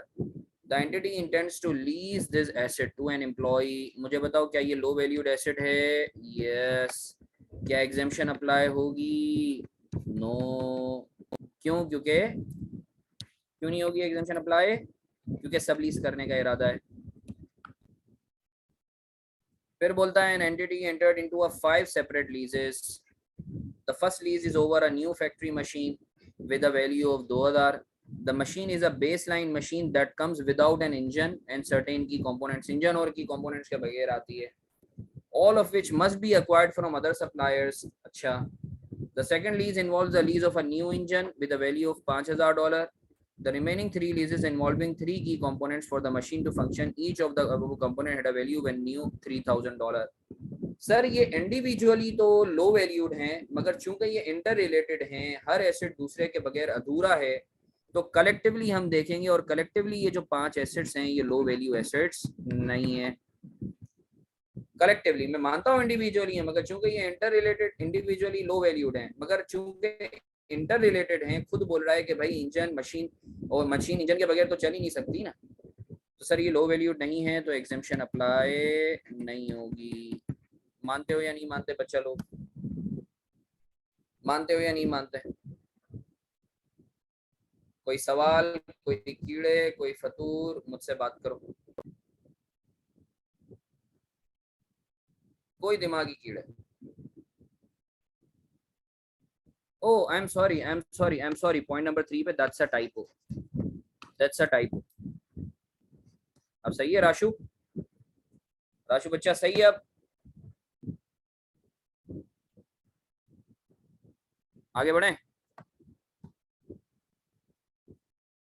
आगे बढ़े? इसकी तस्वीर लेना चाहते हो तो तस्वीर लेके ग्रुप पे डाल दो so that you can have a record.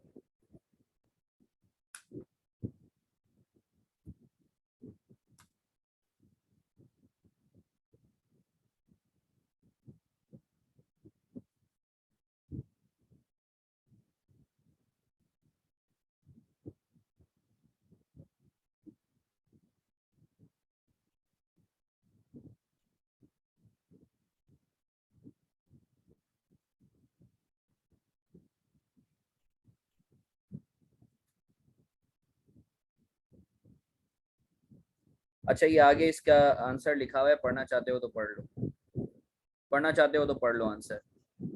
इसका आंसर पढ़ना चाहते हो तो पढ़ लो, जल्दी से पढ़ लो आंसर, फिर आगे बढ़ते हैं, जल्दी से आंसर पढ़ लो।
चलो सर आगे बढ़ते हैं, आगे बढ़ते हैं, आगे बढ़ते हैं quickly. Sir short term lease हमने पढ़ा कि सर लेसी जो है वो बाय डिफॉल्ट अपनी लीज को फाइनेंस लीज के तौर पे जो है वो बुक करेगा, अनलेस दो सिनेरियोज हों।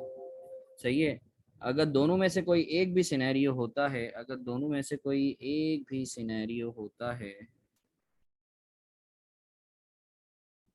तो लेसी चाहे तो वो अपनी लीज को ऑपरेटिंग लीज या सिंप्लीफाइड अप्रोच के तौर पे बुक कर सकता है। अब सर सवाल ये पैदा होता है, number two, short term lease. तो शॉर्ट टर्म लीज से पहले समझने के लिए जरूरी है कि हम ये समझें कि लीज टर्म क्या होती है। पहले तो हम समझते हैं लीज टर्म होती क्या है, फिर शॉर्ट टर्म या लॉन्ग टर्म पे बात होगी ना। पहले तो हम ये समझते हैं कि भाई लीज टर्म होती क्या है, फिर शॉर्ट टर्म या लॉन्ग टर्म पे बात होगी।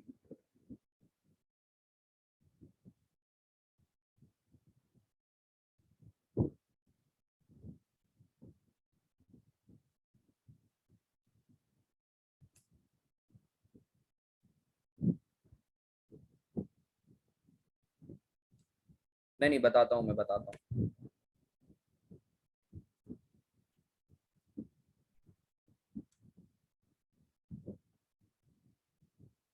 बताता हूँ, रुको। असल में मैं टाइम बचाना चाह रहा हूँ, ये अगर मुझे ऑप्शन मिल जाए ना।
सर पहले तो हम ये समझते हैं कि लीज टर्म क्या होती है, फिर बाकी बातें बाद में।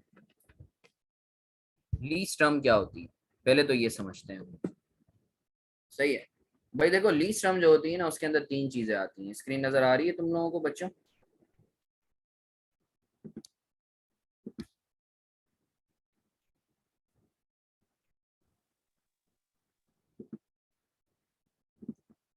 यार ये जरिया आपका सवाल है, please tell which books of the ICAP standards are relevant for FR2, should we get them or is book enough? भाई देखो दो चीजें हैं, एक तो जो मैं पढ़ा रहा हूँ उसको अपनी ग्रिप में रखो, सही है, जो रजिस्टर है वो होगा तुम्हारा, पास पेपर्स हो गए और स्टडी टेक्स्ट हो गई, बस ये तीन चीजें तुमने रखनी है। अगर तुम्हें जो है दिली सुकून चाहिए, दिली रूहानी तस्कीन के लिए कोई और किताब भी लेना चाहते हो, सही है, तो मैं ये बोलूंगा कि कोई रेफरेंस बुक ले लो तुम लोग, जैसे राइस की बुक हो गई, सही है, वो एक अच्छा ऑथर है, सही है ना। तो मैं, अगर तुम मेरे से बात करोगे हसन मारफानी आपने कैसे पढ़ा था, सही है, और नॉर्मली जो आपके जो normally paper, no I mean the open books of I हैं, ओपन बुक हो भाई, ओपन बुक सिर्फ एक है IFRS, जो रेड बुक होती है IFRS एक, बाकी कोई और बुक अलाउड थोड़ी है, ऐसा थोड़ी है रेफरेंस बुक ले जा सकते हो, नहीं नहीं नहीं, सिर्फ एक बुक है IFRS। ओपन बुक का मतलब ये नहीं है, हाँ तो तीनों वॉल्यूम ले जाओ, पार्ट ए पार्ट बी दोनों ले जाओ, पार्ट ए पार्ट बी दोनों ले जाओ। सर ये कहाँ से मिलेगी भाई, आईकेप में चले जाओ, जाके मिल जाएगी। अपना CRN कार्ड दिखाओ, वैसे जो है वो 5-6 हज़ार की मिलती है, मगर अगर तुम अपना कार्ड दिखाओगे तो 1600। कैन वी टेक, हाँ हाँ दोनों दोनों सारे सारे वॉल्यूम ले जा सकते हो। IFRS का मतलब यही है, वॉल्यूम है और वॉल्यूम भी दोनों।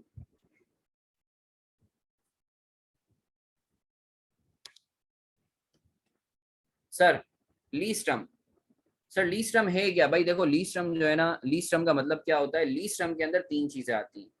अब ये बहुत गौर से सुनना, ये बहुत इंपॉर्टेंट कॉन्सेप्ट है, ये बहुत इंपॉर्टेंट कॉन्सेप्ट है, I would like all of you, अच्छा स्क्रीन नजर आ रही है ना, जरा मैसेज करके बता दो जल्दी से,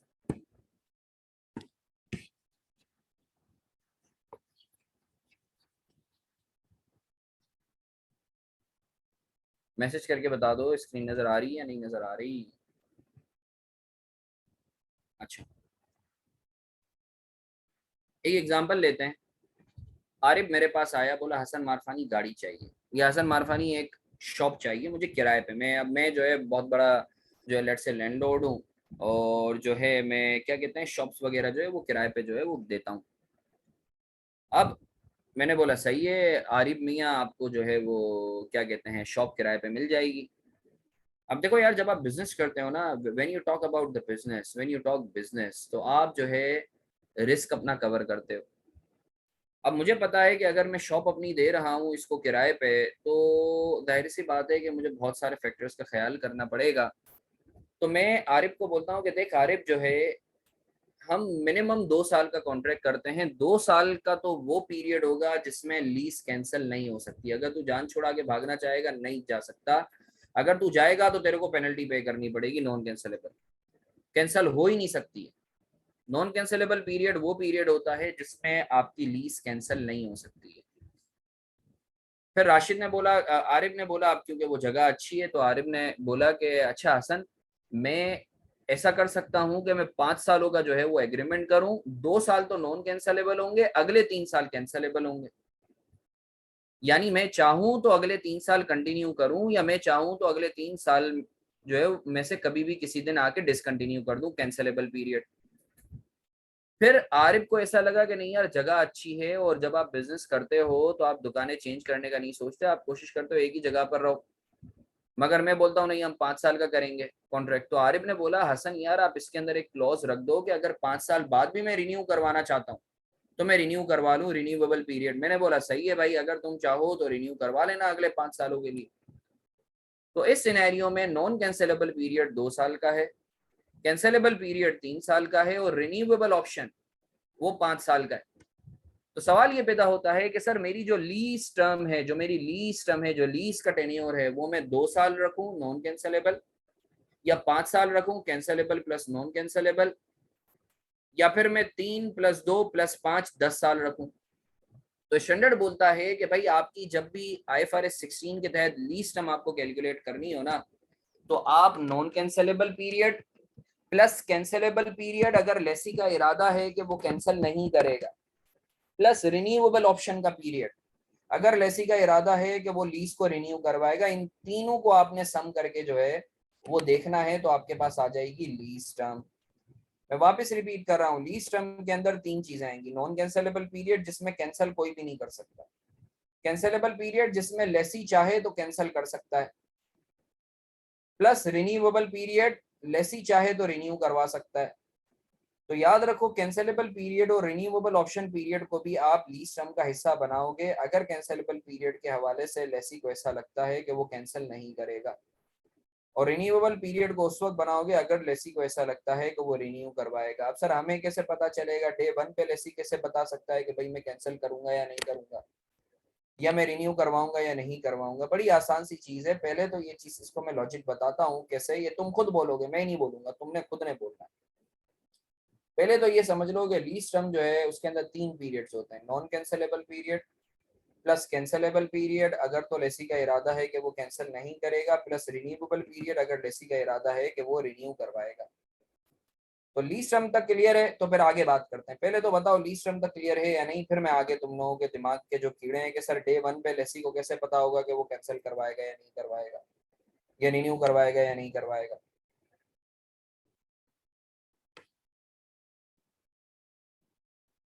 अच्छा मुझे अब एक बात बताओ, आओ मैं तुम लोगों को बताता हूँ सर प्रैक्टिकली प्रैक्टिकली, क्योंकि इसके ऊपर तो मैंने जो है काफी ज्यादा डिटेल में जो है पाकिस्तान वाइड ट्रेनिंग्स करवाई हैं, और इसका सबसे बड़ा इशू भी था ये कि लीज टर्म के ऊपर जो है क्या कहते हैं काफी लोगों को एम्बिग्विटीज भी थी।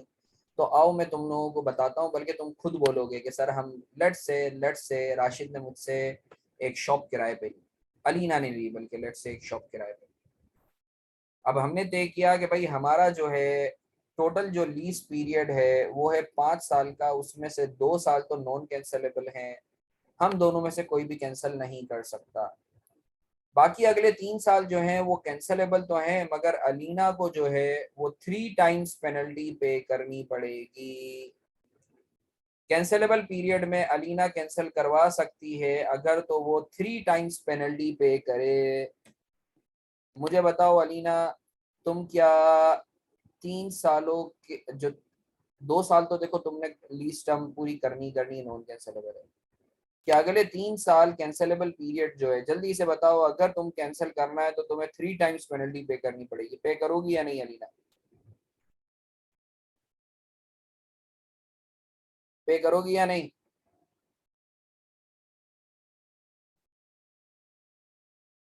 सर ज्यादातर चांसेस हैं कि अलीना परेशान हो जाएगा, यार मैं कैंसिल करूंगी तो मुझे शायद पे करनी पड़े, तो अलीना शायद, हाँ तो इसका मतलब ये है कि अलीना का इरादा है कि वो कैंसिल नहीं करेगी, तो हमारे लिए लीज टर्म क्या हो गई, 5 साल।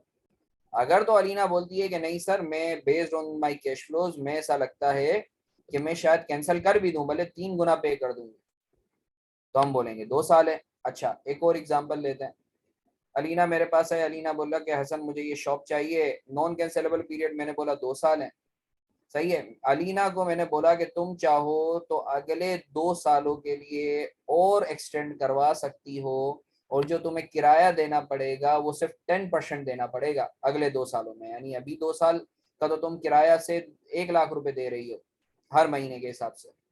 अब अगर तुम इसको रिन्यू करवाती हो तो जो आखिर के 2 साल होंगे उसमें तुम्हें सिर्फ 10% हर महीने देना होगा, यानी 1 लाख का 10%, 10,000 हर महीने देना होगा।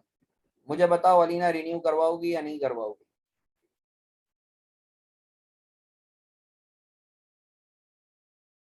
हाँ बिल्कुल करवाएगी, इसका मतलब देखो तुम खुद बता रहे हो, मैं नहीं बता रहा, मैं नहीं बता रहा, तुमने खुद ने बोला कि हाँ सर हम रिन्यू करवाएंगे। अच्छा एक और चीज है, एक और एग्जांपल, अब लेट्स से राशिद की एक शॉप है, इनसिग्निफिकेंट है, राशिद, अच्छा राशिद की एक शॉप है। अब राशिद की लेट्स से शॉप है, कॉफी शॉप है, राशिद कॉफी शॉप। अब तुम्हें पता है कि जो है क्या कहते हैं कि वो जो शॉप होती है ना उसकी जगह बड़ी सिग्निफिकेंस की हामिल होती है, और लोगों को पता होता है अच्छा ये इस जगह बैठता है ये बंदा शॉप पे। अब राशिद जो है ना उसकी शॉप है लेट्स से सिंधी मुस्लिम पे एक मशहूर एरिया में है। अब हमने 5 साल का कॉन्ट्रैक्ट किया, लीज टर्म है 5 साल। अब 5 साल का रिन्यूएबल ऑप्शन भी है कि राशिद चाहे तो रिन्यू करवा सकता है, और जो किराया होगा वो डबल देना पड़ेगा, और वो राशिद की एक ही शॉप है और माशाल्लाह बहुत चलती है, स्टार शॉप है। अब मुझे बताओ राशिद क्या रिन्यूएबल ऑप्शन की तरफ जाएगा या नहीं जाएगा? डबल किराया देना पड़ेगा रिन्यूएबल पीरियड में, मगर वो शॉप ऐसी है जिससे राशिद जो है वो पूरे खानदान को चलाता है, और वो एक ही शॉप से ठीक ठाक पैसे कमाता है। हाँ, राशिद बोलेगा तू जो है वो डबल क्या, तू 3 गुना ले ले, मगर ये जगह मैं नहीं छोड़ूंगा, क्योंकि मैं कमा के उसको पूरा कर दूंगा। तो सर ये कुछ फैक्टर्स हैं, जो स्टैंडर्ड में बताए हुए हैं, ये मैं आगे तुम्हें दिखा भी देता हूँ। ये रहे फैक्टर्स जिसकी बेसिस पर आप डिसाइड करते हो कि भाई कैंसिल करेगा या नहीं करेगा। ये जरा पढ़ लो, एक दफा पढ़ लो, एक दफा पढ़ लो तो तुम्हें आइडिया हो जाएगा कि सर कौन से फैक्टर्स जब कैंसिलेबल पीरियड अवेल करेगा या नहीं करेगा, lessee renewable option period avail करेगा या नहीं करेगा। सर ये कैसे है, ये सर ये कुछ फैक्टर्स दिए हुए हैं। When deciding whether it is reasonably certain that entity would exercise an option to extend or terminate, we must consider all relevant facts that might provide the necessary economic incentives. For example, significant penalty है, अगर cancellable period में significant penalty है तो शायद आप जो है terminate करने का ना सोचो। अगर इंपॉर्टेंस बहुत ज्यादा है उस दुकान की, सर जो है क्या कहते हैं, आपकी जो है मेन स्टार शॉप है, तो आप शायद जो है वो कैंसिलेबल पीरियड में कैंसिल ना करो, बल्कि रिन्यूएबल पीरियड में रिन्यू भी करवा लो। कि आपने खर्चा ज्यादा कर दिया, लेट से शॉप के ऊपर आपने करोड़ों का खर्चा कर दिया, तो अब आप तो बोलोगे कि भाई जितना मैंने खर्चा किया है मैं पूरा इसको जो है वो निचोड़ूं, तो आप रिन्यूएबल ऑप्शन को भी अवेल कर लो। या बिलो मार्केट रेंटल से 10% ऑफ द वैल्यू पे आपको जो है वो रिन्यूएबल ऑप्शन पे मिल रहा है, तो आप क्यों छोड़ोगे? तो सर ये डिफरेंट डिफरेंट फैक्टर्स हैं, तो पेपर में ये फैक्टर्स आपको बताए हुए होंगे। सही है, तुम्हारे लेवल पर तो शायद ये कैटेगोरिकली बताया हुआ होगा कि भाई वो अवेल करना चाहता है या नहीं करना चाहता, इतना ज्यादा टेक्निकलिटीज में नहीं जाएगा, मगर फिर भी मैंने तुम्हें आइडिया दे दिया है कि प्रैक्टिकली सर हम कैसे डिसाइड करते हैं। प्रैक्टिकली हम कैसे डिसाइड करते हैं कि भाई जो है कैंसिलेबल पीरियड को वो टर्मिनेट करेगा या नहीं करेगा, और रिन्यूएबल ऑप्शन पीरियड को वो अवेल करेगा या नहीं करेगा। सर क्लियर है? आगे बढ़ें, आगे बढ़ें सर। कोई दिमागी कीड़े, कोई दिमागी फतूर, मुझसे बात करो, मुझसे बात करो।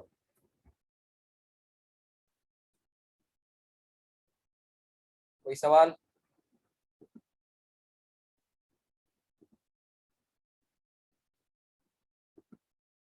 अच्छा सर, अब सर लीज टर्म हमने पढ़ लिया, लीज टर्म हमने पढ़ लिया, अब शॉर्ट टर्म लीज क्या होती है?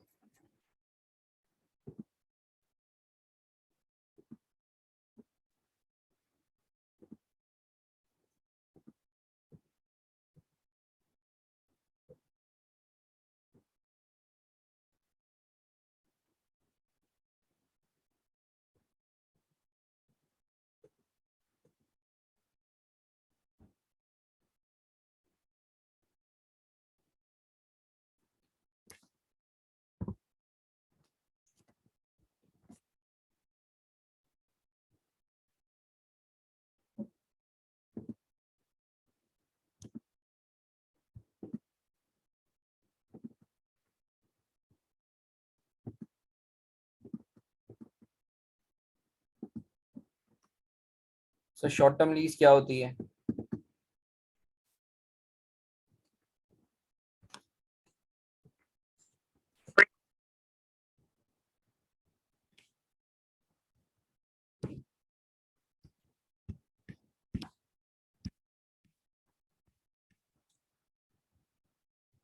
शॉर्ट टर्म लीज वो लीज होती है जिसमें लीज टर्म जो है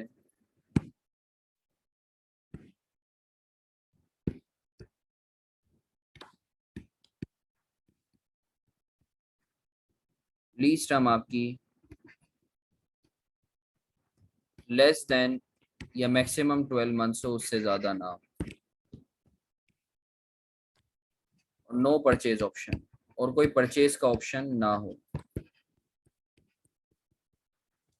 तो शॉर्ट टर्म लीज वो लीज होती है जिसमें आपकी लीज टर्म 12 महीने या उससे कम हो, और उसमें परचेज का ऑप्शन ना हो। सही है सर, अगर परचेज का ऑप्शन है तो वो लीज शॉर्ट टर्म नहीं कहलाएगी। सही है, शॉर्ट टर्म कहलाएगी भी तो उसके ऊपर एक्सेप्शन अप्लाई नहीं होगी। सर लीज टर्म क्या है, वो हमने नीचे लिखा हुआ है कि ये 3 चीजों पर मुश्तमिल है। क्लियर है बच्चों? शॉर्ट टर्म लीज क्या होती है? सर लीज टर्म जिसकी 12 महीने या उससे कम हो और कोई परचेज ऑप्शन ना हो।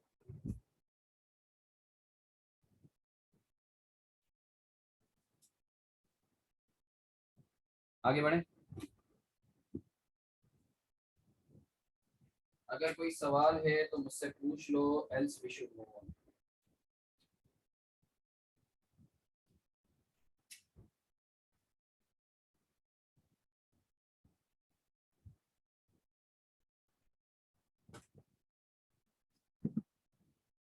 चलो अच्छी बात है, अब एक इलस्ट्रेशन करते हैं।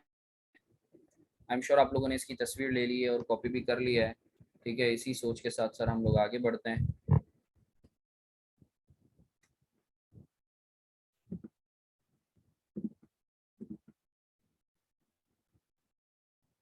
सर अटेम्प्ट करो, ये 3 केसेस हैं, जल्दी से अटेम्प्ट करो, शाबाश। हाँ राशिद बच्चा पूछो, तुम लोग अनम्यूट करके भी पूछ सकते हो, हाँ कोई तकल्लुफ नहीं है। असल में मेरा सवाल ये था कि अगर इनकेस जैसा आपने कहा ना शॉर्ट टर्म जो लीज है वो 12 महीने से कम की होगी, अगर कोई हाई वैल्यू आइटम हो और वो फिर शॉर्ट टर्म लीज में भी आ रहा हो तो मतलब उसको क्लासिफाई किस तरीके से करें? फॉर एग्जाम्पल अगर कोई राशिद 5 साल। राशिद बच्चा की आवाज जो है ना बहुत दूर से आ रही है और थोड़ी सी डिस्टॉर्ट हो रही है, थोड़ा सा करीब आके और क्लियरली बोलोगे बच्चा? आई एम सॉरी सर, आवाज आ रही है आपको मेरी? हाँ थोड़ा सा डिस्टॉर्ट हो रही है, तुम बोलो, मैं कोशिश करता हूँ सुनने की, बोलो तुम।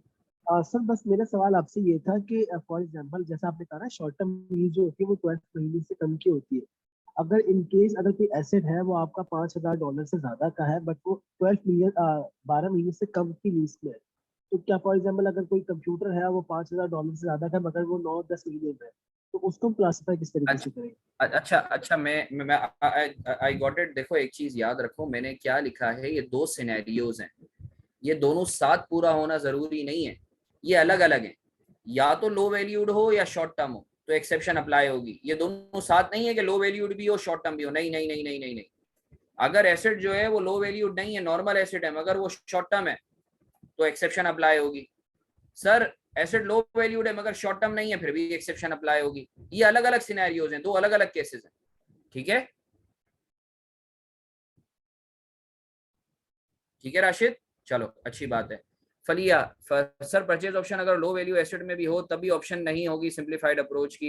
नहीं नहीं बिल्कुल, परचेज ऑप्शन का सिर्फ जो लिमिटेशन है वो सिर्फ शॉर्ट टर्म लीज में, परचेज ऑप्शन का लो वैल्यूड एसेट से कोई ताल्लुक नहीं है। अगर लो वैल्यूड एसेट में परचेज ऑप्शन है भी तो भी आप सिंप्लीफाइड अप्रोच यूज कर सकते हो। सही है, लो वैल्यूड एसेट के अंदर परचेज ऑप्शन का कोई कॉन्सेप्ट नहीं है, अगर परचेज ऑप्शन है भी तो भी आप सिंप्लीफाइड अप्रोच यूज कर सकते हो। ठीक है फलिया,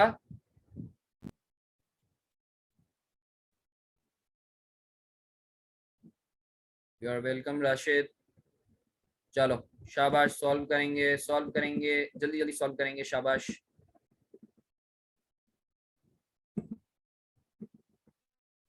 स्क्रीन नजर आ रही है क्वेश्चन की? सॉल्व करो, लीज ए, लीज बी, लीज सी, जल्दी जल्दी सॉल्व करेंगे, शाबाश। बताओ आंसर क्या है?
हाँ भाई हो गया। कल क्लास होगी जी, बिल्कुल होगी, मैसेज नहीं आया अभी तक। कल क्लास है, बिल्कुल है।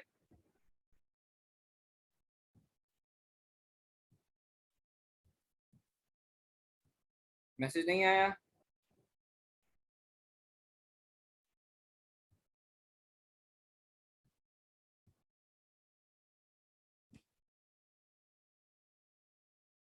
रुक जाओ मैं जरा।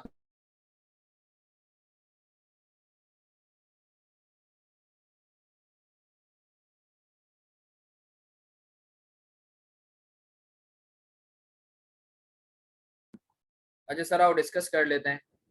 Consider the following non related assets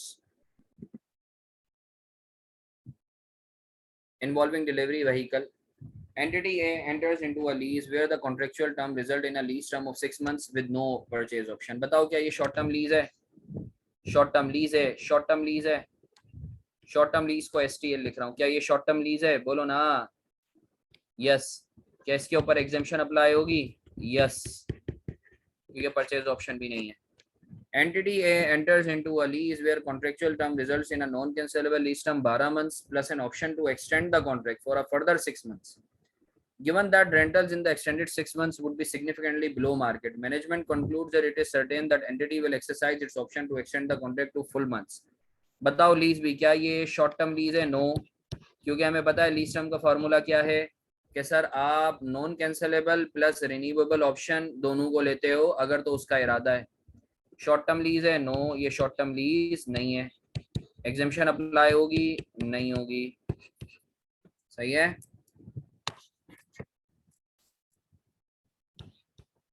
C, entity A enters into a lease where contract term results in a non-cancelable lease term of 12 months plus further 6 months which entity A choose to cancel the contract.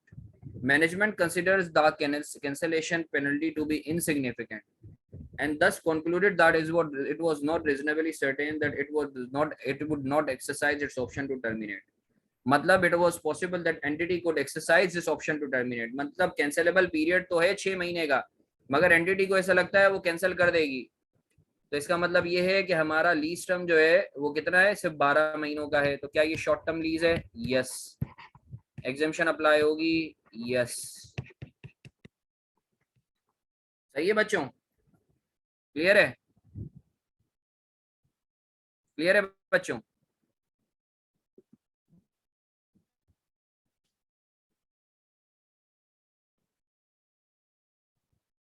चलो अल्हम्दुलिल्लाह अल्हम्दुलिल्लाह। अब अच्छा lease term पे मैं एक और सवाल करवाता हूँ, जल्दी से कैलकुलेट करके दो। सॉल्व करो ये लीज टर्म का सवाल। शाबाश, जल्दी जल्दी सॉल्व करेंगे, जल्दी जल्दी सॉल्व करेंगे। शाबाश। सिनेरियो 1, सिनेरियो 2, सिनेरियो 3, जल्दी जल्दी।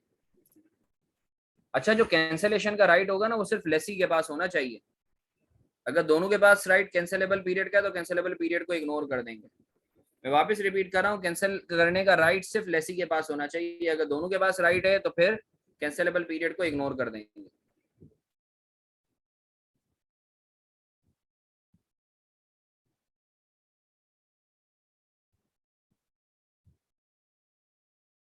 जल्दी से सॉल्व करेंगे।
हाँ भाई, हो गया सॉल्व, मैं करवाऊँ?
सर आ जाओ डिस्कस कर लेते हैं। एंटिटी ए, हमें लीज टर्म कैलकुलेट करनी है। सिनेरियो वन में जो है lease is a non cancellable 3 साल from a commencement date after which entity A has the option to extend the lease for further 2 year. Entity A is reasonably certain that it will exercise renewable option.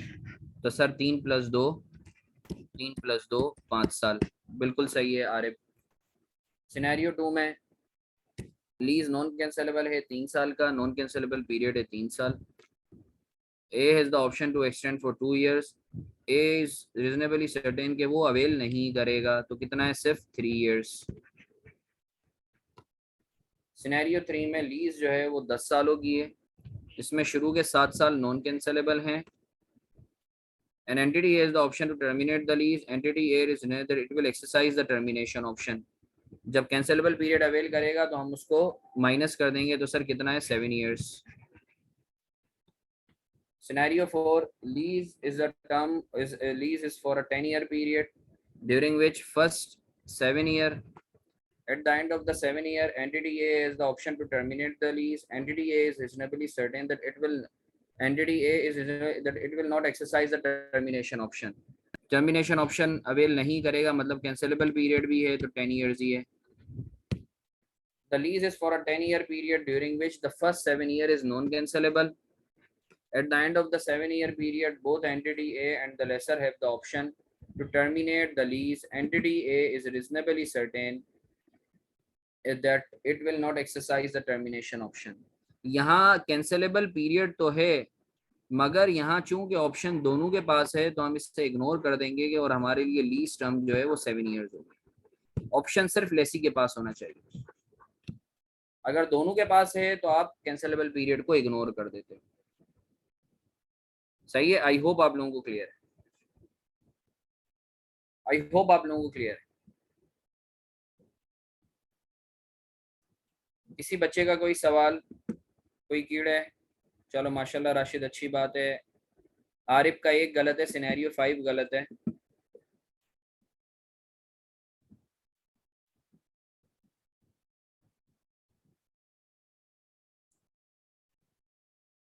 चलो, तो sir अल्हम्दुलिल्लाह आज हम लोगों ने एक बहुत बड़ा एरिया कवर किया है।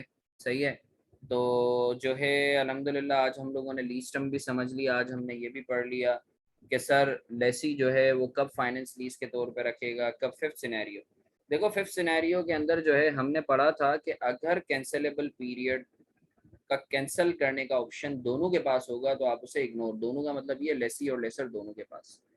तो यहाँ चूंकि लिखा हुआ था कि ऑप्शन टर्मिनेट करने का लेसी और लेसर दोनों के पास है, दोनों के पास है, तो हम कैंसिलेबल पीरियड को लेंगे ही।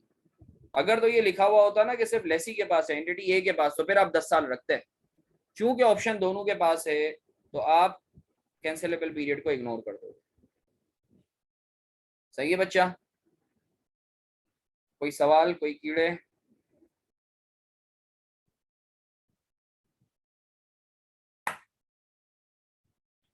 तो सर, और सर कल की क्लास का टाइम, हाँ कल है ना 9:15 से भाई मेरी टाइम फिक्स्ड है 9:15 से 11:45।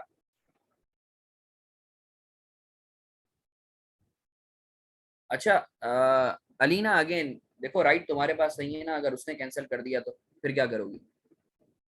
तुम नहीं करोगे, मगर अगर उसने कैंसिल कर दिया फिर क्या करोगी? ऑप्शन दोनों के पास है ना। अगर तो सिर्फ ऑप्शन तुम्हारे पास होता तो चलो it would have been fine. तुम नहीं करोगी, वो कर देगा, फिर क्या करोगी?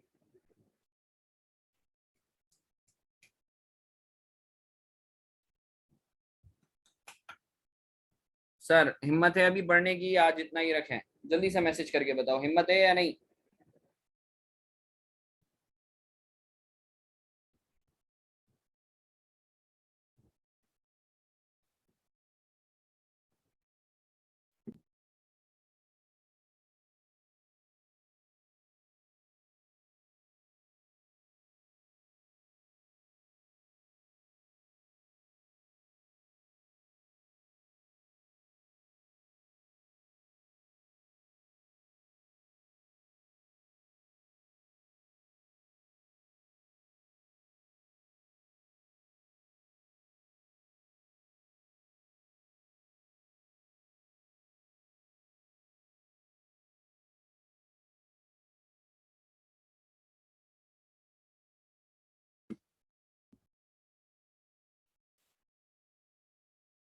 Early to sleep early to rise, okay. चलो सही है, चलो अपना बहुत सारा ख्याल रखो। अल्हम्दुलिल्लाह आज हम लोगों ने काफ़ी इफेक्टिवली काफ़ी चीज़ों को कवर किया है, तो जो है हम लोगों का पेस भी काफ़ी मुनासिब है। तो अपना बहुत सारा ख्याल रखो, दुआओं की दरख्वास्त से, फिर इंशाल्लाह कल मुलाकात होती है सेम टाइमिंग्स। शजर ने जो है वो तुम लोगों को ग्रुप पे वीकली टाइम टेबल फिक्स जो है वो शेयर कर दिया है। इन केस मेरी कोई मीटिंग आ जाती है या कोई इमरजेंट कमिटमेंट आ जाती है तो मैं आप लोगों को मैसेज करके बता दूंगा, वरना यही टाइम टेबल रहेगा। वीक वीक में 5 क्लास अपनी होंगी 9:15 से 11:45। ठीक है, अगर कैंसिल करनी होगी तो मैं तुम लोगों को पहले बता दूंगा, सही है, वरना ये फिक्स टाइम टेबल है। ठीक है, इसी सोच के साथ अपना बहुत सारा ख्याल रखो, इंशाल्लाह फिर मुलाकात